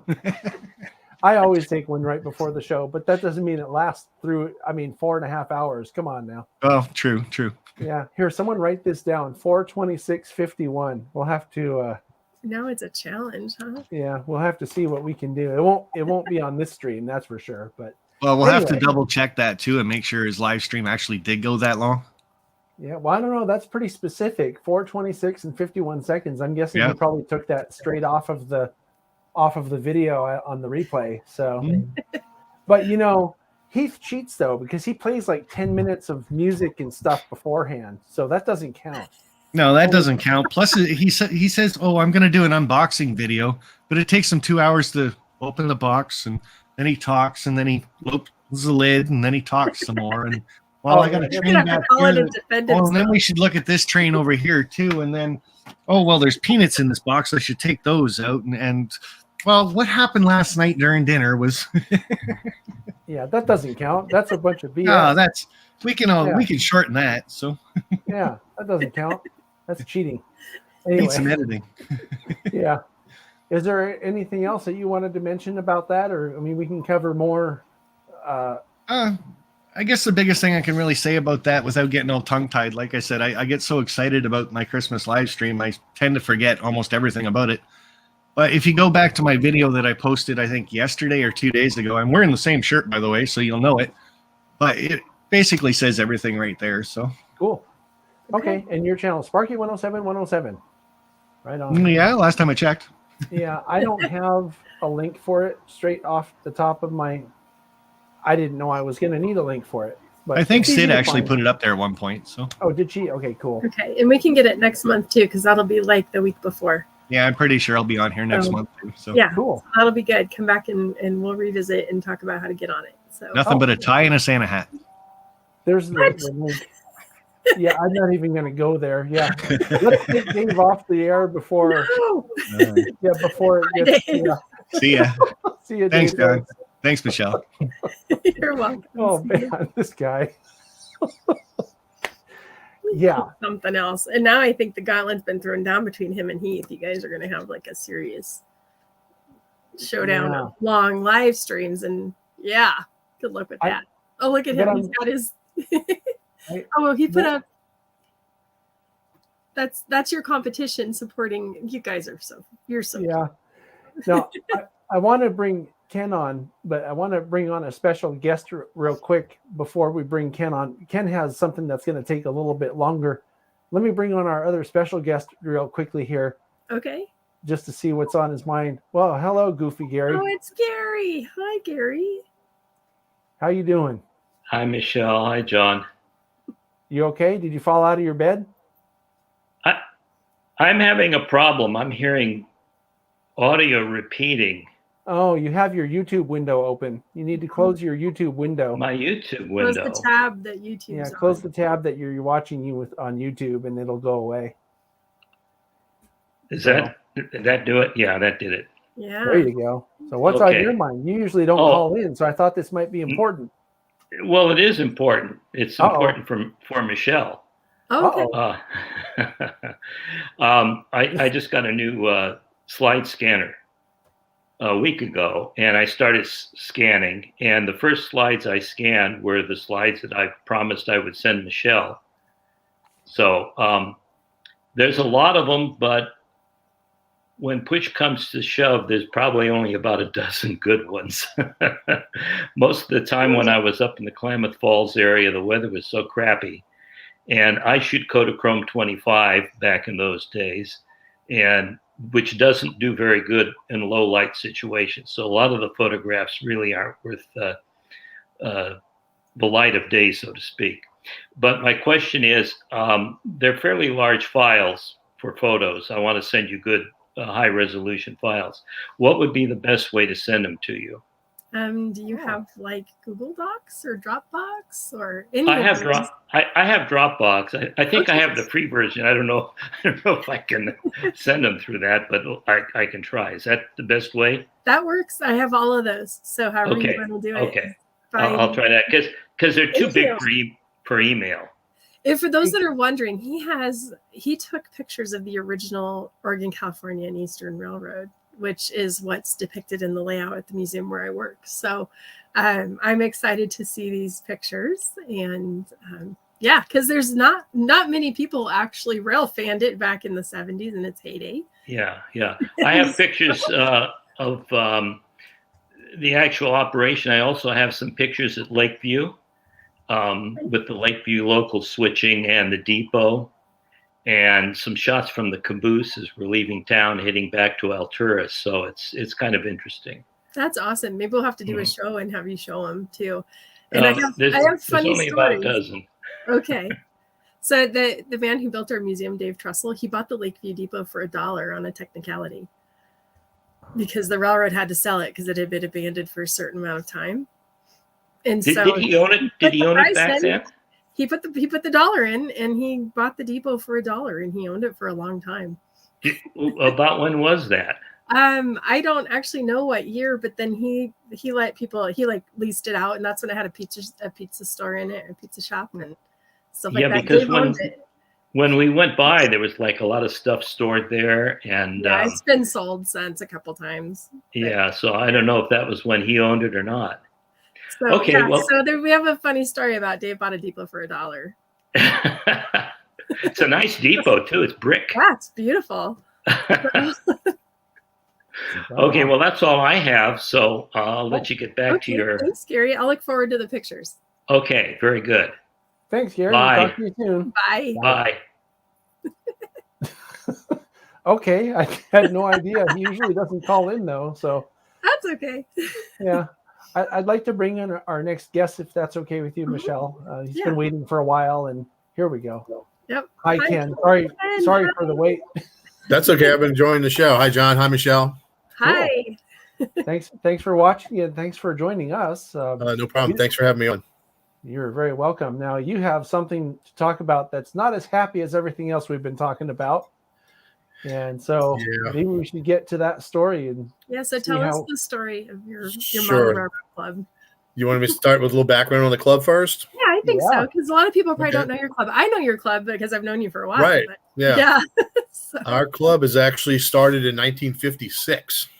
And you're the Crescent City, right? Crescent City Model Railroad Club, ccmrc.com. Based out of? I'm sorry? Based out of where? The New Orleans area. We're in Metairie, which is just a little bit west of New Orleans proper. It was started by a group of teenagers back in the mid-50s, 1956. Andy Sprandio being one of them. I'm sure everyone knows who that was. Unfortunately, he passed away a few years ago. They operated in different families' attics for a while with layouts. And the story and legend is that eventually someone put a foot through the ceiling of someone's parents' living room. And they basically had to get out of the attics. And if you've ever been into an attic in New Orleans, you don't want to be there in the summertime without air conditioning. And most of them do not have air conditioning. So anyway, the building that we're going to talk about, the club in the early 70s, I think 1972. It was a former barracks at a place called Camp Plocher, which is by the UEP Long Bridge in Jefferson, which is not too far from its current location. And it was moved there to be a community center. And it was a community center. Then they made it into a fire station, with the sleeping quarters for the firemen. And it had the trucks parked downstairs, which is now our meeting room and club room. The club bought it in like 72. They had tenants at the time to help pay for the rent, including like an auto mechanic where the fire trucks used to be. And even upstairs where the current layout is, it has nice, beautiful hardwood floors when they're clean. And we had a dancing school in there for a while. And I originally joined the club like in 1980 when I was like 19 years old. And, everybody knows sometimes life gets in the way and, cars and girls. And for me, music at the time. I was away from the club for 35 years and got back interested in the hobby in 2012. And in 2015, my wife, Maureen, and I rejoined the club. So anyway, they finished paying off the mortgage on the club, I think in the early 2000s. And that's when they kicked everybody else out and expanded and redid the layout. And it's had a different iteration here or there, some remodeling now and then, like all layouts do. But what happened and what I'm here to talk about mostly is the Hurricane Ida back on August 29th, hitting us pretty good I think it was a Category 4 storm. And we had some serious damage to our roof of the club. And unfortunately, the insurance that the club had was only fire insurance. It did not cover wind and rain. And honestly, if one of our neighbors had a stronger roof, we wouldn't be dealing with this situation like we are. But what happened is one of our neighbors, we're in kind of a residential area, the entire roof of a neighbor's home came off. And as it did, it rolled over our roof, putting 3 or 4 nice big holes in our roof. And we also had a tree fall on another neighbor's backyard onto the back corner of our building, putting another little hole back there. Well, not a little, but a sizable hole and damage to that corner of the building. So I've got some pictures of this if I can share this, or if you need to do it, John, I know I sent you pictures. If you can share them, that would be best, because I don't have them on the computer that I'm working with right now. Let's see if Ken can do it. I download them if we need to. Now, I'm not super familiar with this format. Give me just a moment. So I'm going to hit share. Mm-hmm. And I've got the pictures open. Oh, okay. Let me see if this will work here. Make sure I'm on the right tab here. Share video file. Let's see. Okay, that's the YouTube video. Like I said, forgive me for not being familiar with this format. Let me try it this way. I was going to download them and use them on my computer, but I didn't know what I was looking at. So I didn't know, if you said this is XYZ, I go, well, which picture is that? Because there were at least half a dozen, right? Right. I've got a good bit, and unfortunately, they're not quite in order. When I took them, I was the first one to the building after the hurricane, and I was just going around taking pictures. Let's see. Let me try and get this open. Again, I apologize. I'm not familiar with the format to use for the StreamYard. So help me out a little bit. I'm hitting the share. It's asking video file or share screen. Yeah. So what you'd want to do probably is open the picture first. And share on a different tab or whatever. Okay. And then hit share, and it should allow you to choose that particular screen. So whatever it's opened up in. So if it opens up in a program called Preview, like it does on my Mac, you would tell StreamYard, open up this window of Preview, and it should open up that one picture. Does that make sense? So yeah, but it's trying to open up my YouTube video that I made from pictures. Oh, well, I mean that could work if you want to just, or if you want, I could try that and see if that'll play. All right, let's see. Yeah, is it possible for you, Ken, to just copy the YouTube link into the private chat, and I will use that link to bring it up. Yeah, sure, I can do that. Give me 1 second here. Yeah. And we get out of that. We go over to YouTube and get to our channel.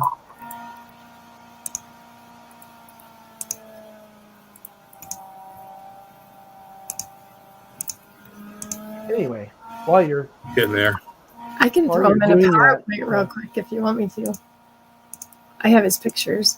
Oh, do you want to bring that, Michelle? If you try want, that. please do. Yeah, Michelle, if you want to go through them, I can talk through them as you go if you want. Okay. It's riveting viewing here, watching us fumble around with our computers. I just have to add another slide because there's one more picture I need to get. I don't know if I got all the pictures, but.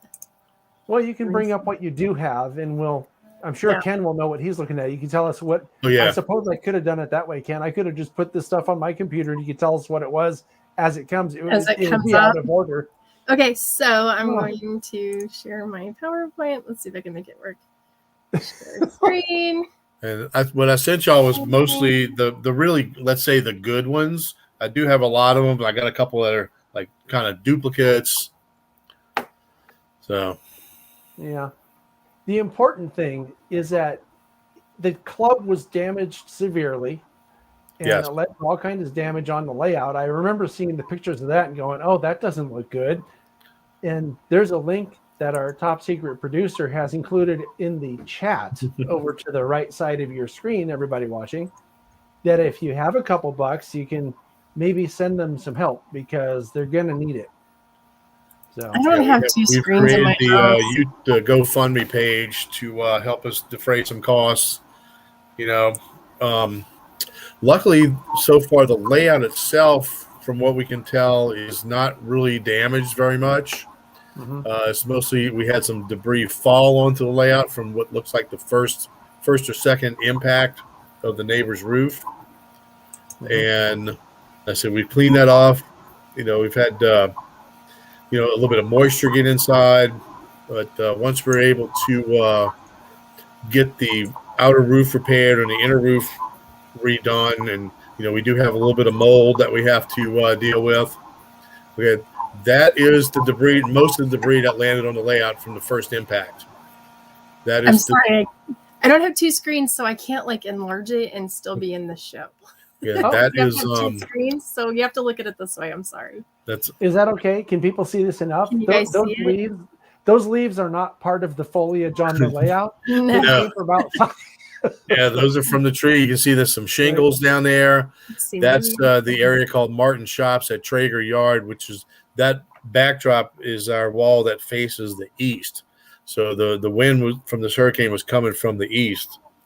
And like I said, when it blew the roof over,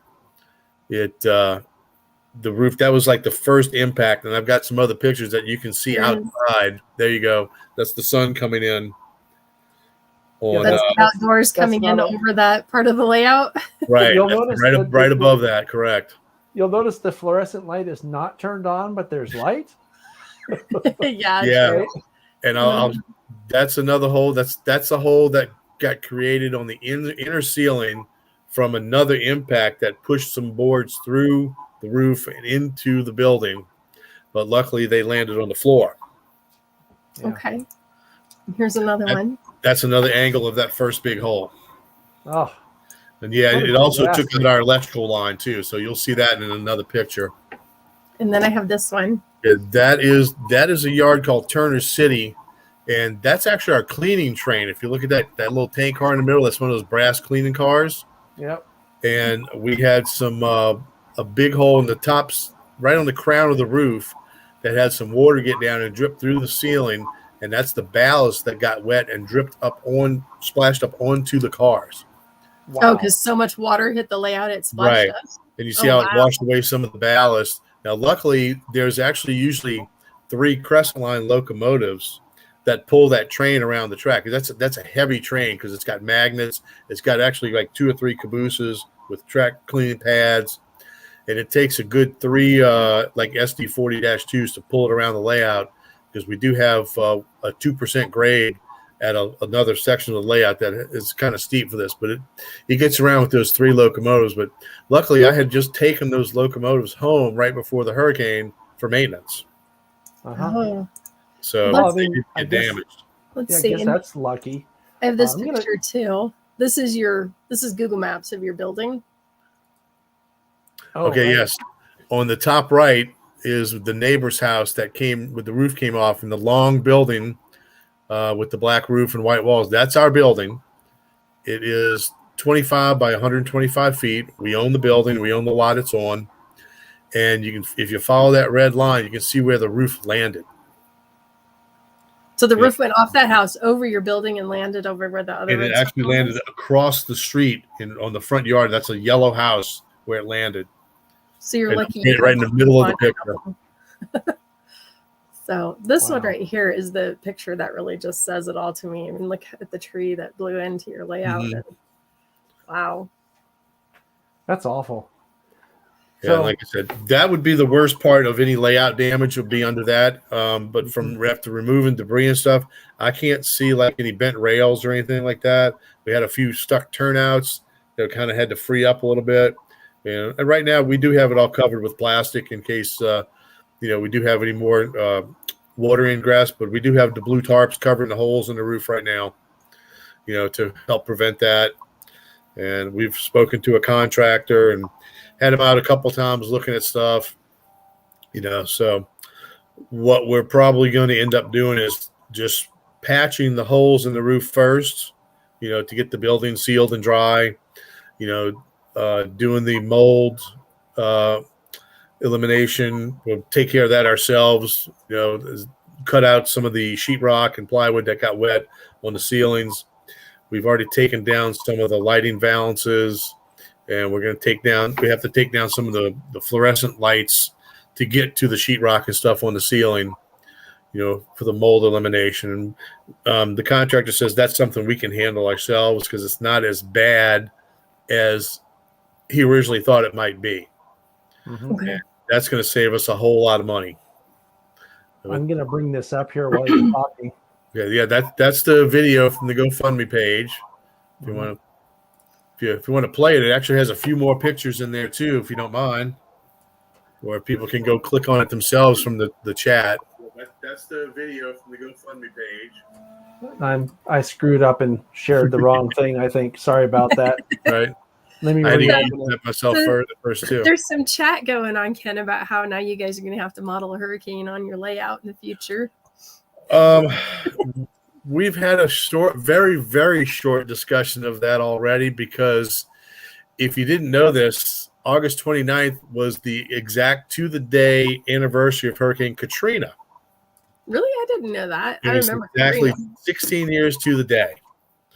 And we had a section of the layout that we used to call Katrinaville. And it had, like a bridge area that is kind of representative going, if you're heading in the downtown area of New Orleans, We had a bunch of houses with blue roofs on them. I remember. Yeah. I just took that up a few months ago to work on a new yard that we're putting in the back. And I'm like, Katrinaville's gone. We're not having another one. And somebody brought up the question of, oh, now we're going to have an Idaville. I'm like, nope. We're gonna have Idaville. Nope. Yeah, Blue tarps. maybe the wrong tradition to carry on, No, because you let's might not be do that. inviting another one. If- Is there if- audio? Sorry, Ken, is there audio to this video? Actually, no, there's not. It's just pictures, so I can just talk Okay. over it if that's okay. I'll just play it silent then. Please Okay. continue, sir. All right. So this just tells you a little bit of what happened, about the neighbor's roof coming off. And I have pictures attached. So I was just trying to get something on our YouTube channel. All right, that hole in the top center of the building, that penetrated, and that's our electrical connection hanging down in the bottom. But that's the back side of the building, that bottom right hole. Those are the ones that caused the damage onto and debris on the layout. That's the tree that fell in the back corner. Oh, geez. And that's a close-up of where you saw debris on the layout. That's the hole where the debris fell in. You saw that one from the different angle. And again, like I said, those really, like you said, those say it all for the main parts of the damage. And that's the inner ceiling penetration from the hole in the roof, the debris on the Martin shop area, and the cleaning train. Like I said, I used the best pictures that I had, like I sent you all for this little short video. That's the guy's roof where his house is now, that way it looks. Jeez, maybe we should help him out too. Jeez. I want to say funny story, but it's not funny, is that we found out he actually passed away on the 11th of September. Oh. Complications from COVID. Oh, geez. Yeah, so he, just like us, he couldn't get a break either. Yeah. So there's the questions about how often your club meets and how big your club is. Do you want to talk to that too? We get together every Friday night about 7:30. Our membership right now is about 22, 23 members. We have about a dozen that are fairly active. We've got our dues are $25 a month. If anybody's interested and they want to come out and join us and help us, we're welcome to have new members. We are a 100% NMRA club, so that is required to have membership in NMRA. That covers us for insurance when we have open house shows, usually in the holiday season coming up, but don't think that's going to happen this year. Yeah. Well, Well, the important thing also is that there are links being shared in the text chat for people to help if they can. And I mean, that's just a crappy story. I mean, you did a good job telling the story, but it's a horrible thing. I understand. You know what I mean. And the thing is, what happened was the people that were clearing up the guy's roof from across the street, of course, they took all the debris and threw it on our grass on our side of the street, because the electrical people couldn't get to the poles because of all the debris on their side. So they moved it over to our side, and the guys over there loaned us actually some LED work lights, and said, if y'all need lights, y'all can come run an extension cord and plug it into the house over here. They had an outside outlet right on the front porch, and that helped us for a few days to kind of get inside and assess some of the damage and what we were dealing with. And one of the guys I was talking to says this guy's roof was full of termites. So we were thinking that possibly if he knew they were full of termites and that's negligence, we might be able to have some recourse there. But now he's passed away and don't know what's going to happen with his estate. So it's kind of like, it's all getting dropped in our lap. So, though, Ken, if his house was covered by insurance, it doesn't matter if he's alive or not. They would have a responsibility if it was found to be negligence or something like that. They'd have a responsibility as being paid their dues. You would think so, but a lot of times, sometimes they tell you that's what they fall under the clause of act of God. Oh, well, I mean, it was a hurricane, so yeah. Right. Yeah, that would, yeah. Now, I don't know if you know this, they have a new thing down here since Hurricane Katrina with the insurance companies, especially the big ones like State Farm that I have at home and Allstate. They have what they call a hurricane deductible. It's for a hurricane event that it covers like 3 days before and after a hurricane. So if your homeowner's insurance, if you get a hailstorm and you need a roof, the deductible is like 2%. But if it's a hurricane event, your deductible goes up to 5%. Oh boy! So yeah, how nice of them. I know, huh? So you can opt out of that and pay a higher premium to get your hurricane event deductible back to 2%. But by the time, and just for myself as a reference, if I did that, I could afford to put a new roof on my house every 2 years. Yeah. Now last year I had to put a roof on my house. We had a Hurricane Zeta, which was actually the end of October, which was really strange for us to have one that late in the season. And it turns out that my deductible was like $10,200. And you want to guess what my roof cost me? $10,300. About $10,000. So wow. Did I get any help from State Farm? Not a dime. So. Oh, they weren't your good neighbor that day, I guess, huh? Yeah, I tried calling Jake and he didn't answer the phone. So. Yeah, he was too busy hanging out with Aaron Rodgers and Chris Paul. Yeah. So. Well, Ken, I've enjoyed watching you work on your layout on all those Friday happy hour shows and stuff. Well, thank you. Yeah, your layout working, and so I really hope that we can get the dollars raised for you, so you guys can get your roof fixed and get back to modeling. Well, I appreciate it. Maybe some other time in the future I can come back and actually give you the tour of the layout before the storm. Yeah, that'd be great. You're the only layout I've seen with the bayou in it. So. We've got the swamp with the moss hanging in it. Yeah, yeah, it's pretty good. Some of the spots are good, and I've got that new Natchez area is pretty much finished now. I need to update the pictures and video of that. Luckily, the new areas I've been working on did not get any damage. Well, there you go. So, I'd be heartbroken if that had damage to it. It took me 2 years to make that. Oh. Hopefully, no more Idavilles or in whatever. I'm not going to have an Idaville. That section now is going to have a streetcar line with a couple of green New Orleans streetcars on it. Oh, nice! I love riding in the streetcar in New Orleans. That's awesome. Yeah, I got one of the Bowsers with the Loke sound in it. In fact, I just bought another streetcar on eBay the other night, and I'm waiting for that to come in so I can have two of them going back and forth. That's awesome. Are you going to put a Benoit restaurant like right there? I'm sorry? Are you going to put like what are they called? Beignet. I'll get it right in a minute. Beignet. What's the place right on the trolley that I always stop and get a beignet? It's probably let me think. What's it's right there in the French Cafe Du Monde, right? Cafe Du Monde. You need that on your layout too. Well, that is on the riverfront streetcar line, which is the what they call the Red Ladies. That I'm gonna have ladies in red. My wife's helping me out. And the St. Charles line is the green ones. Oh, okay. So I've got the green ones, but if someone wants to come and bring a red one, and we'll run that on there, it's no problem. All right. And Ken's wife actually helps with their layout too. She paints. Yes, my wife is secretary of the club, and she helps with scenery and making a lot of trees and all that stuff. So I always tell people it's the best thing I ever did was get my wife involved with my hobby.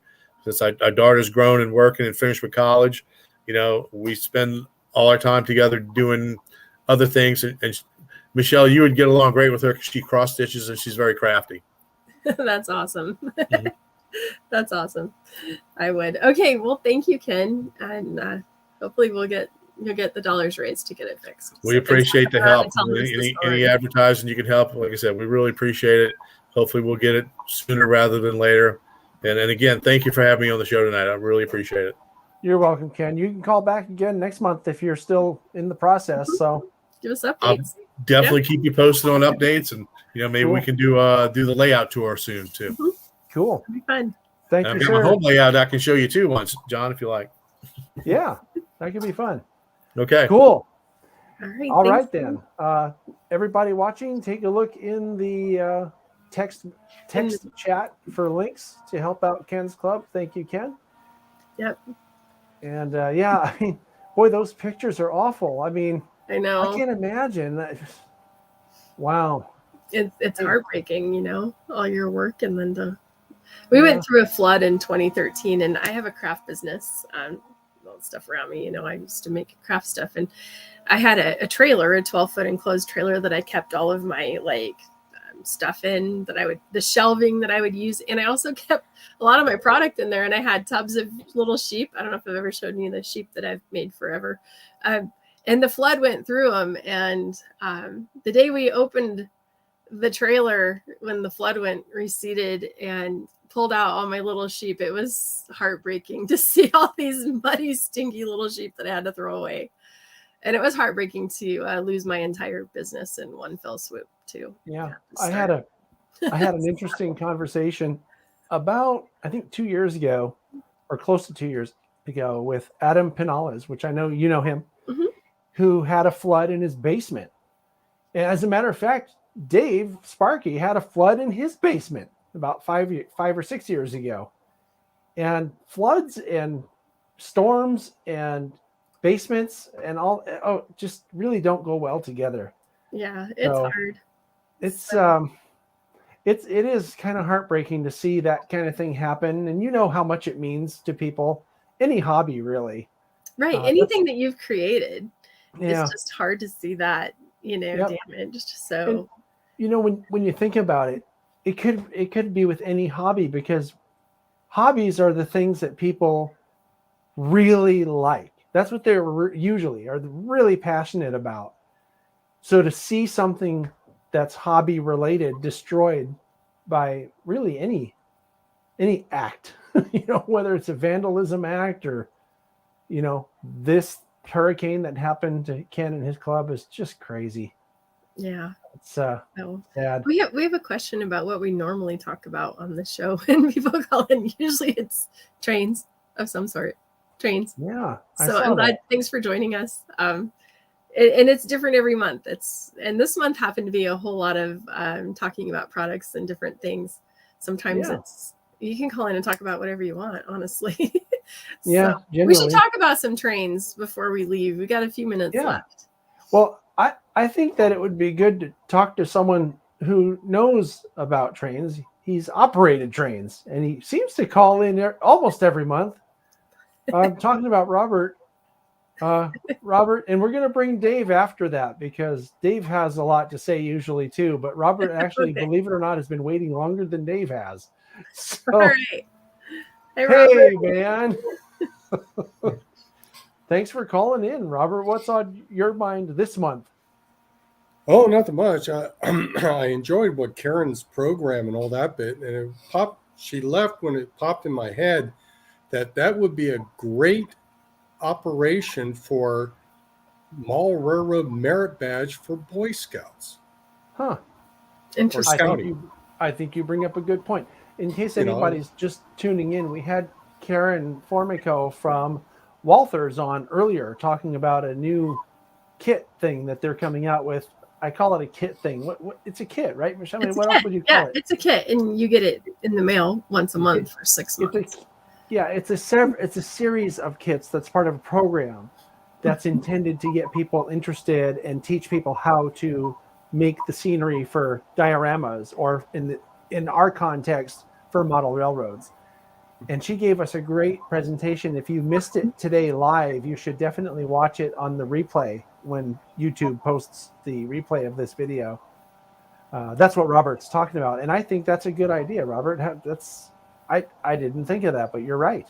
Right. I mean, there's so many educational uses for it, honestly, for clubs, schools, groups, anything like that. We're going to use it as a museum, for we'll do once a month get together and do them. So I'm excited. I think it's a great product. And somebody asked a question about how about O scale, and I go along thinking about, well, wait a minute, it's HO, and if you're O scale, then you got forced perspective. You can use those behind. There you go.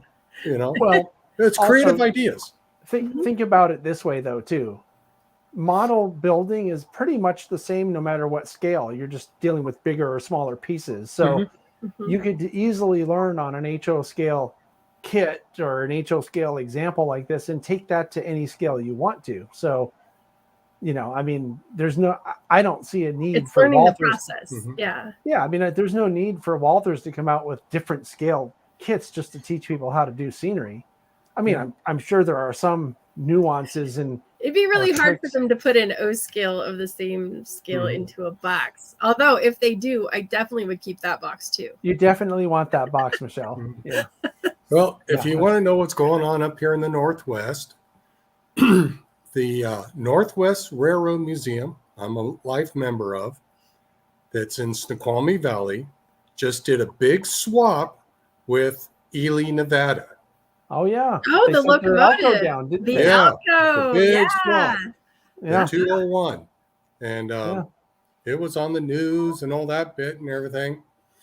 I like that engine. I mean, it was fun to run, but I just got an email from Nevada Northern saying that it got there.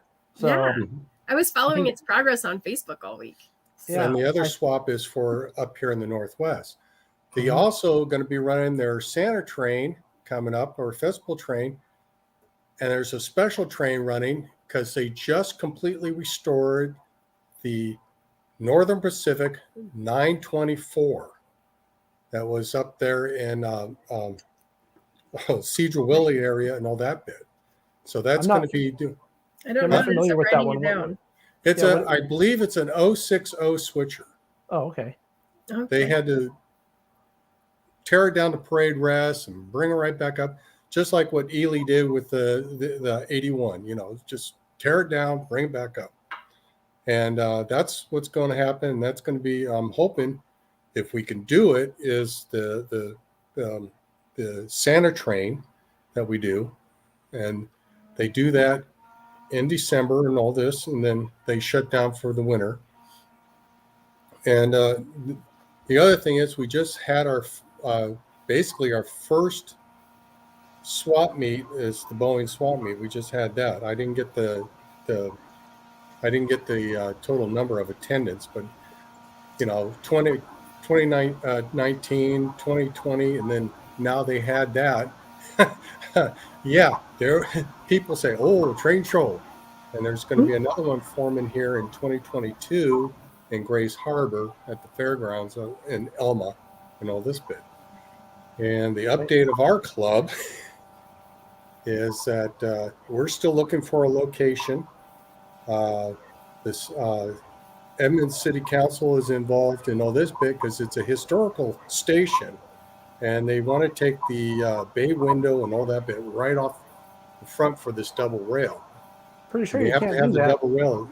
They have to have the double rail a certain length because Boeing aircraft parts come through to go to Mukilteo. And we're still working on that. We're still trying. It seems like if it's on the historic registry or registry of historic landmarks or whatever, they won't be able to make any modifications like that. Yeah, we thought so too, but I don't know what's going on. It's because I'm down here in Olympia, they're up there in Edmonds, they're working on it. We thought that, but they're closing off the store that goes into our club and the garage door that for the baggage people, and they need that south door to bring the baggage and all that bit out. Yeah, it seems to me like if it's a historic landmark, that would present a problem. Even if it's on railroad property, if it's been deemed a historic landmark, the railroad would probably have to pay to have it moved if they wanted to expand into an area where the building exists already. At least that's my understanding, because historic landmarks are protected structures. So typically they are. Yeah. It would be interesting to have someone who really knows. I mean, I know enough to know how protected they are, but maybe there's an attorney or someone that deals with issues like that could call in sometime. That could be interesting. There's usually a commission within your town that manages your historic places within your town or region. And if you can justify to them why the change needs to be made, sometimes you can make changes because they're necessary. And still maintain its historic ambiance or something. There's usually a way to make a plan. Oh yeah, they didn't know anything about it until we informed them. So the hornet's nest has been shaken. I gotcha. Yeah. Well, good luck with that. I hope it all works out okay. Yeah, we're going to try to do a fund me page and all that because we're 501(c) and all this, but we have to look at the technical portion of that, through the IRS, by the bylaws and everything like that. Yep. Make sure your structure's solid. It's important. Yes, I feel sorry for Ken. I hate to see clubs, go just like hobby shops, Oh no, I meant like your 501c3, your paperwork structure, not your physical. Oh yeah. I Oh, mean yeah, your it's- structure of your organization and your entity needs to be solid. Yeah, make sure you've got everything you need and you know exactly what you need to. We already have people checking and double checking that before. Yeah. Because we do have a thing, because it's also part of Sound Transit, that they have to pay for move and all this. So that's why the lawyers are getting involved.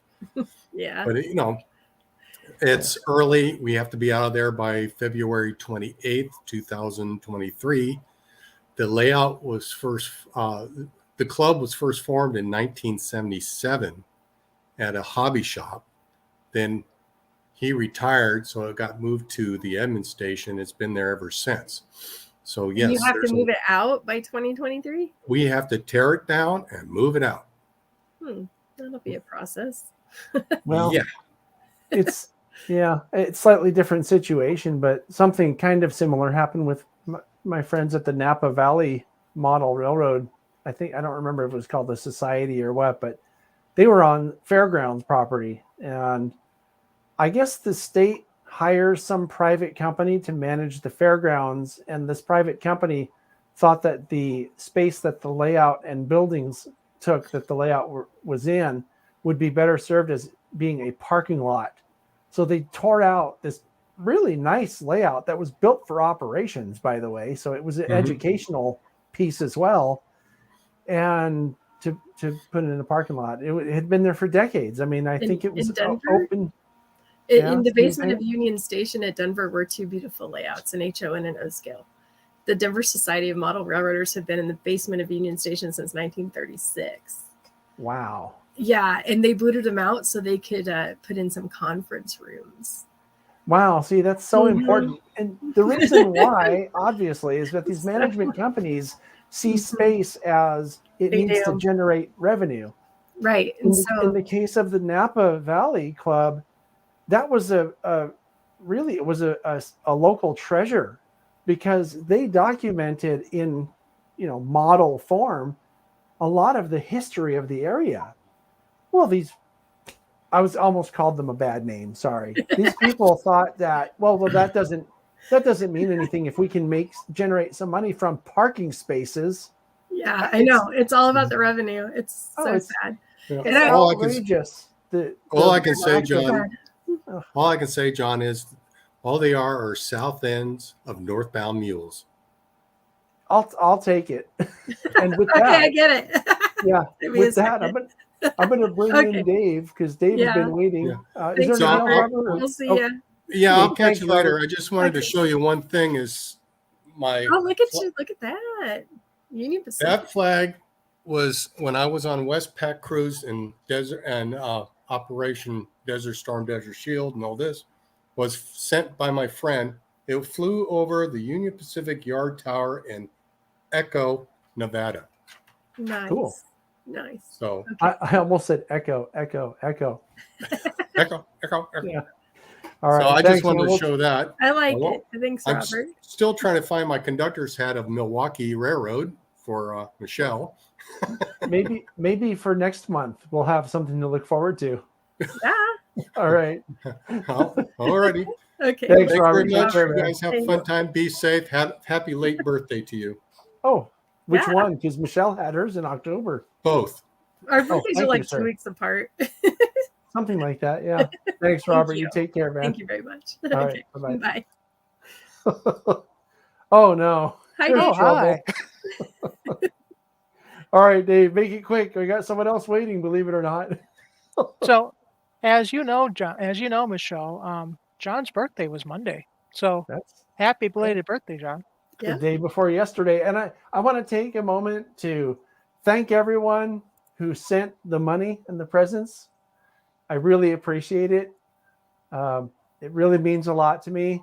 No one did, but I thought I would thank them anyway. I sent them to you personally, but you put up a GoFundMe thing, or what do they call the Facebook ones? I put one up for my birthday, and people were so generous.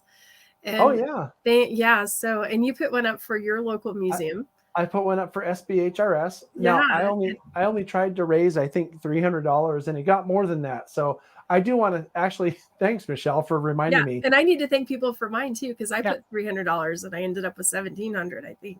I know. Michelle, do you have something for Amazon Smiles too? We do. If you can look up Colorado Model Railroad Museum under Smile, if you don't just go to Amazon.com, you go to smile.amazon.com. So think of me, smile. I'm always smiling. Smile.amazon.com. They need a special one for you called Giggle Amazon. They need Giggle Amazon, where they actually give you more than a penny for every dollar you spend. You get a half a penny. However, you can choose the Colorado Model Railroad Museum, and we actually do get a couple $100 a year from people using Amazon Smile for us. Cool. And we do the same thing. We do the same thing over at the museum as well. Same thing. It doesn't just apply to what Michelle's doing. It also applies to just about anybody. Yeah. So you go and you search for your nonprofit at the top, and then you select the nonprofit you want to support by shopping at Amazon. And I think the nonprofit gets, I think it's 0.005 cents. I think it's half a penny for every penny you spend, or dollar. Amazon is so generous, but they're so generous. However, enough people shop there that we do actually get some dollars back out of it. So. Now, Michelle, I can't help notice, but aren't those pictures behind you new? You haven't seen my art room in a while. So this one here is the inauguration day of Big Boy on its test run, and you can't tell, but Ted Schulte's hanging out the fireman side here, and it looks small. It's actually 3 feet tall, because I'm like, so I have to go way back, and it's it's on the wall way back there. And this I'm surprised it's not Ed. This one right here, I can't do this. I'm never going to be the weather girl. This one is a photo taken and kind of photoshopped by my friend Derek Brown, and he actually took both pictures. So I hung him up in here to make my room look better. What is that? The X8, the turbine, or the big globe behind you? No, this one. This is the E unit, the E9 that sets in. This is the 949, and this is obviously the Big Boy. And this is outside of Cheyenne, where there's the triple signal there. So I just really liked his photography. So I picked these up at a train show in Cheyenne. So can I change the subject for a second? Yes. I feel really guilty right now. You got donuts and you didn't. I forgot. Cliff sent me donuts. So when I said I wanted to thank everybody and then said no one sent anything, it's not true. Cliff sent donuts for days. There were more donuts than we could possibly eat. What so a great thank gift. you, Cliff. I love donuts. That's a great gift.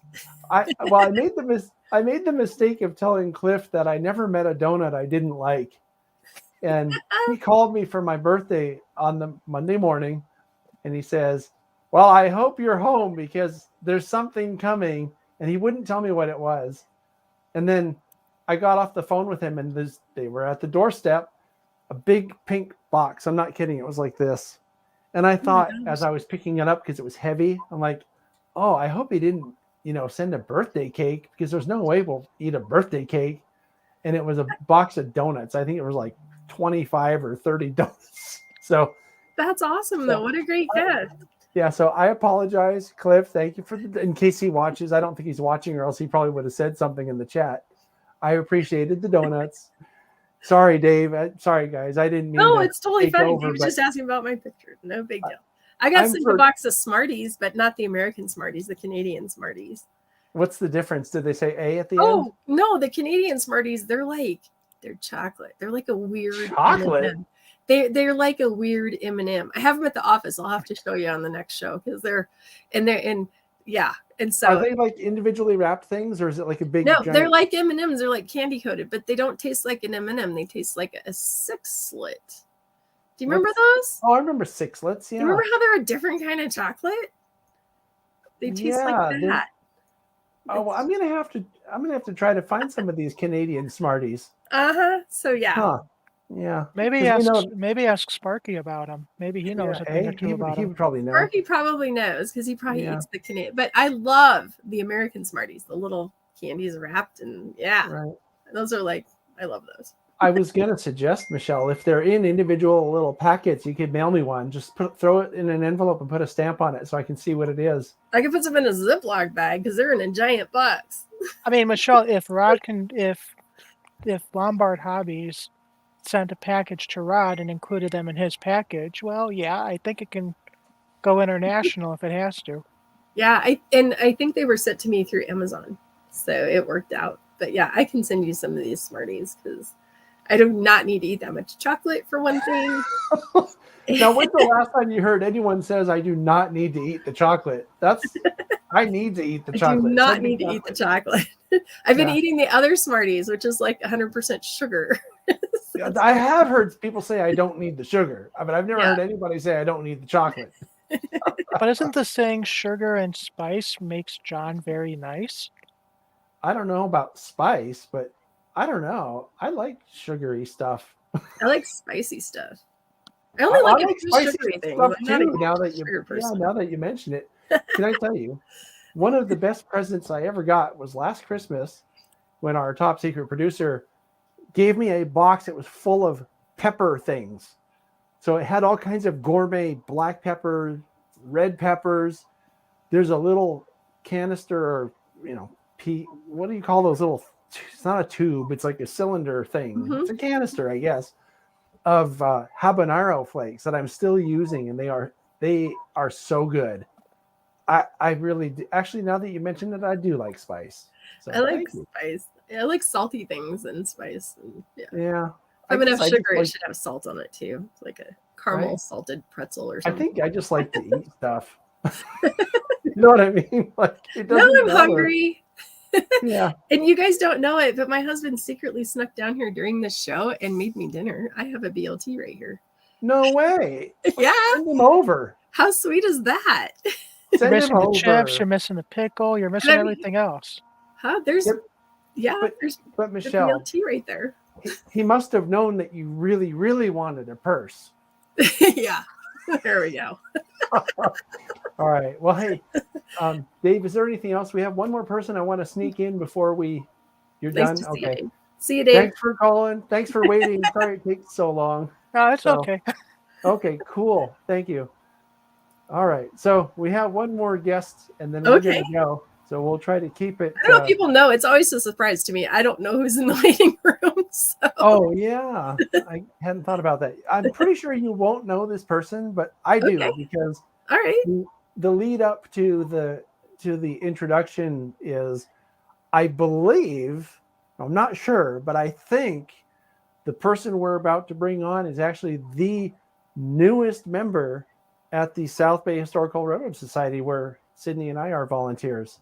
Okay. So we're gonna bring him in now and see what's on his mind, and then we'll go. Okay, I promise. Then you can eat, because you got to eat. I know, my sandwich is right there.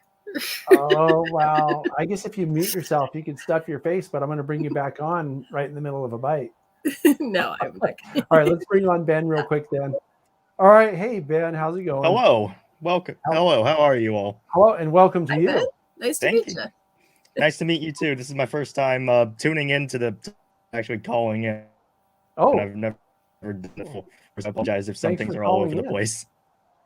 Thanks for calling in. And to correct you real quick, John, I'm one of the newest members at SBHRS. We actually had two other people join, I think either after me or before me, but they were introduced last night at the member meeting that I completely forgot about the all members meeting last night.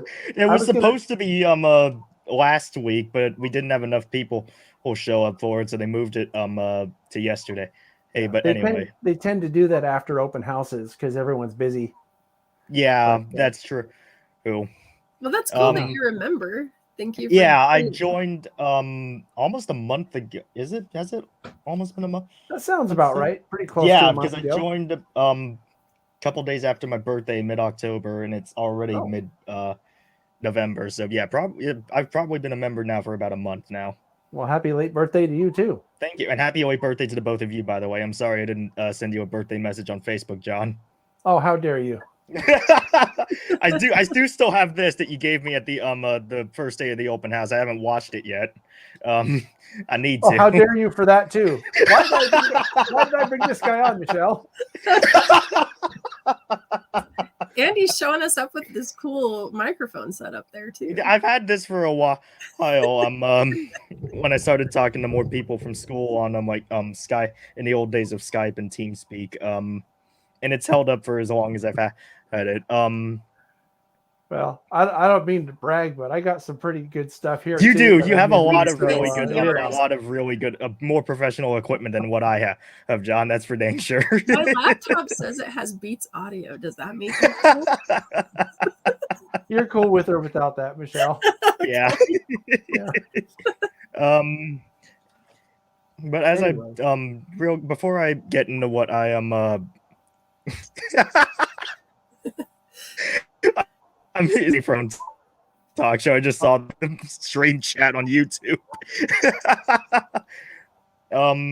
Real quick before I get into what I was going to talk about out here on the talk show. Does I don't know if Michelle knows. I don't think Michelle knows. But I met John a couple days before the open house at SBHRS. The first time I saw him in person was September 2020 at Niles Canyon when the Skookum was out hunting, and that was actually my first time going out in person to like Niles to chase something up and down the canyon. So that was really enjoyable. That's cool. And that actually also ties into what I was going to talk about, which was for not just for me, but also for newcomers into the hobby of not just model railroading, but rail fanning as well. It was a little weird for me getting into the hobby, and it probably was for John as well, because I didn't really know what I was doing or how it worked or anything. And so it was a really new experience for me going out and chasing trains around my area, because before I could drive, I was just going out on my skateboard or my bike with my camera and tripod in the backpack or my camera bag, and just going out to a location which was a couple miles away from me, just setting up my camera and using that and my phone to take pictures and videos of what the heck was coming up the line that day. And obviously as after Niles Canyon, the second time I went up to Niles, I had a couple more cameras, some actual microphones, so I could make sure the audio wasn't going to be really loud and distorted. And I actually watched a couple of John's videos chasing trains, and also just like some of the stuff that he who's not similar stuff, just like not the same stuff, but stuff similar to it. So getting into rail fanning has definitely been something that's been interesting to me, and I think a lot of other people can agree on that one. I agree. It's been fun for me. I've been learning. Yeah. I had hoped to get out to the Cumbres and Toltec Scenic Railroad in New Mexico, where I actually have a friend who works there. Hey, Anthony, if you're watching this. And I was hoping to get out there for their for the Victorian Iron Horse Roundup when they had a lot of classic steamer come out for that, the Eureka, the Glenbrook, the 168, number 40 from the 20, sorry, not the 40. And they had the number 20 from Colorado. Yeah, that's right, the 20 from Colorado. I'm super sad I missed that. Yeah, I wish I had been able to get out for that. I also wish while I was in Colorado briefly in early September that I could have stayed longer, but we had to go home early for reasons I won't mention on stream. But the day we left, the big boy was in Denver on display, so I wish I had gone up to see it on display in Denver, and as it rolled into Denver, because I have a friend who lives in there. I was there. Yeah. So I'm kind of sad I missed that, but there's gonna be many there will be many more in the future. Yes. Yeah, hopefully definitely. many more. Yeah. The other thing I wanted to talk about was getting into model railroading, and as you can see in my background, I have some stuff set up on a table because I was testing out my new engine that I got yesterday.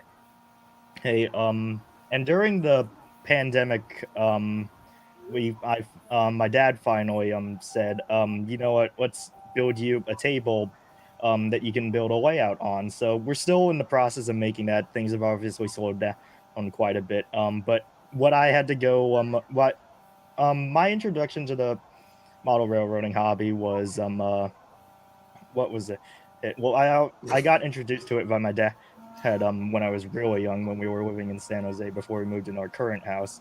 He bought a LGB large scale starter set, set it up in our backyard, and just plopped me in the middle of the loop and just ran the train around, and from there on the train bug kind of continue. You've had it for a while then. Yeah, we still have it actually. We've also gotten a couple of other LGB train sets since then. And for Christmas, I think a lot of people have used garden scale trains in very small loops around their Christmas tree. Yeah, they have. We have an LGB Christmas train that we have set up for a couple of years now and are most likely going to this year. Cool. We have one too. Yeah. Well, very cool. And one of my favorite memories before we moved into our current house was a couple Christmases before that. My dad had bought a Lionel O-scale Polar Express set, and as soon as I opened the wrapping paper to it, I literally ran over to our fireplace and screamed up the chimney, "Thank you, Santa!" So that's one of my favorite memories, and certainly one of his favorite memories. We should probably end the show with that, with Christmas coming up. And that's a good one. I like that. Since we had an early Christmas theme. Yeah. I like that. Thank you, Benjamin, for sharing your story. Thanks, Ben. I'll see you sometime soon. All right. Yeah, I hope I see you next at SBHRS sometime soon, John. That'll be the most likely place. Thanks. Thanks, everybody. Take care. All right. Well, we had a pretty full show, Michelle. I don't think there was any time during this show that I was grasping for something to talk about. Oh, I never have that problem. Yeah. Well, I guess with the two of us on the show, we won't run out of anything to talk about. No, we'll never run out of stuff to talk about. But, all right. Well, yeah, it was a good show. Thank you. And thanks to everybody that called in and asked questions. I hope that you learned about Build a World and are as excited as me. Yeah, that's a really cool thing. I'm glad that they're coming out with that. So, yeah. Anyway. So next month, we're going to have some Christmas stuff. I don't know. I'm not sure what we'll talk about. I'm sure something will come up. Maybe I'll think of a way to give away some stuff next month. I don't know. We could totally do that. I'm going to donate to Sparky. He doesn't know it, but he's going to get, and I'll just keep them and show them. So yeah, he knows now because you just told everybody. Well, yeah, no, but I told Andy in chat. I'm like, we'll donate our tank cars in a caboose from the museum. Yeah, and there you go. We can definitely do that. And so, yeah. I think that'll be good. So we could talk about that. And I love Christmas, so I'm sure we'll talk about some Christmas stuff. Yeah, we'll come up with something. We always come up with something. So and some trains. We'll talk about trains. Yeah. Well, it's talking trains with us. So all right. Well, thanks. I guess that'll do it for this time. Thanks again, Michelle, for taking the time out of your schedule to of course do the show. I always look forward to it. It seems like the only time that we end up talking during the month is on the show. Yeah. But it's I guess a good excuse to try to keep in touch, right? So yes. And I do want to thank everybody else who watched and chatted in the text chat. And I also want to take a second. We usually don't get a lot of super chats or super stickers, but I saw a few scroll by. So thank you very much for those. And to our moderators as well for keeping stuff on topic and posting all the related links. I must be getting tired. It's okay. We're going to let Michelle go eat her BLT now. I'm going to eat my sandwich. So thanks, everybody. I had fun. Take care. Yeah.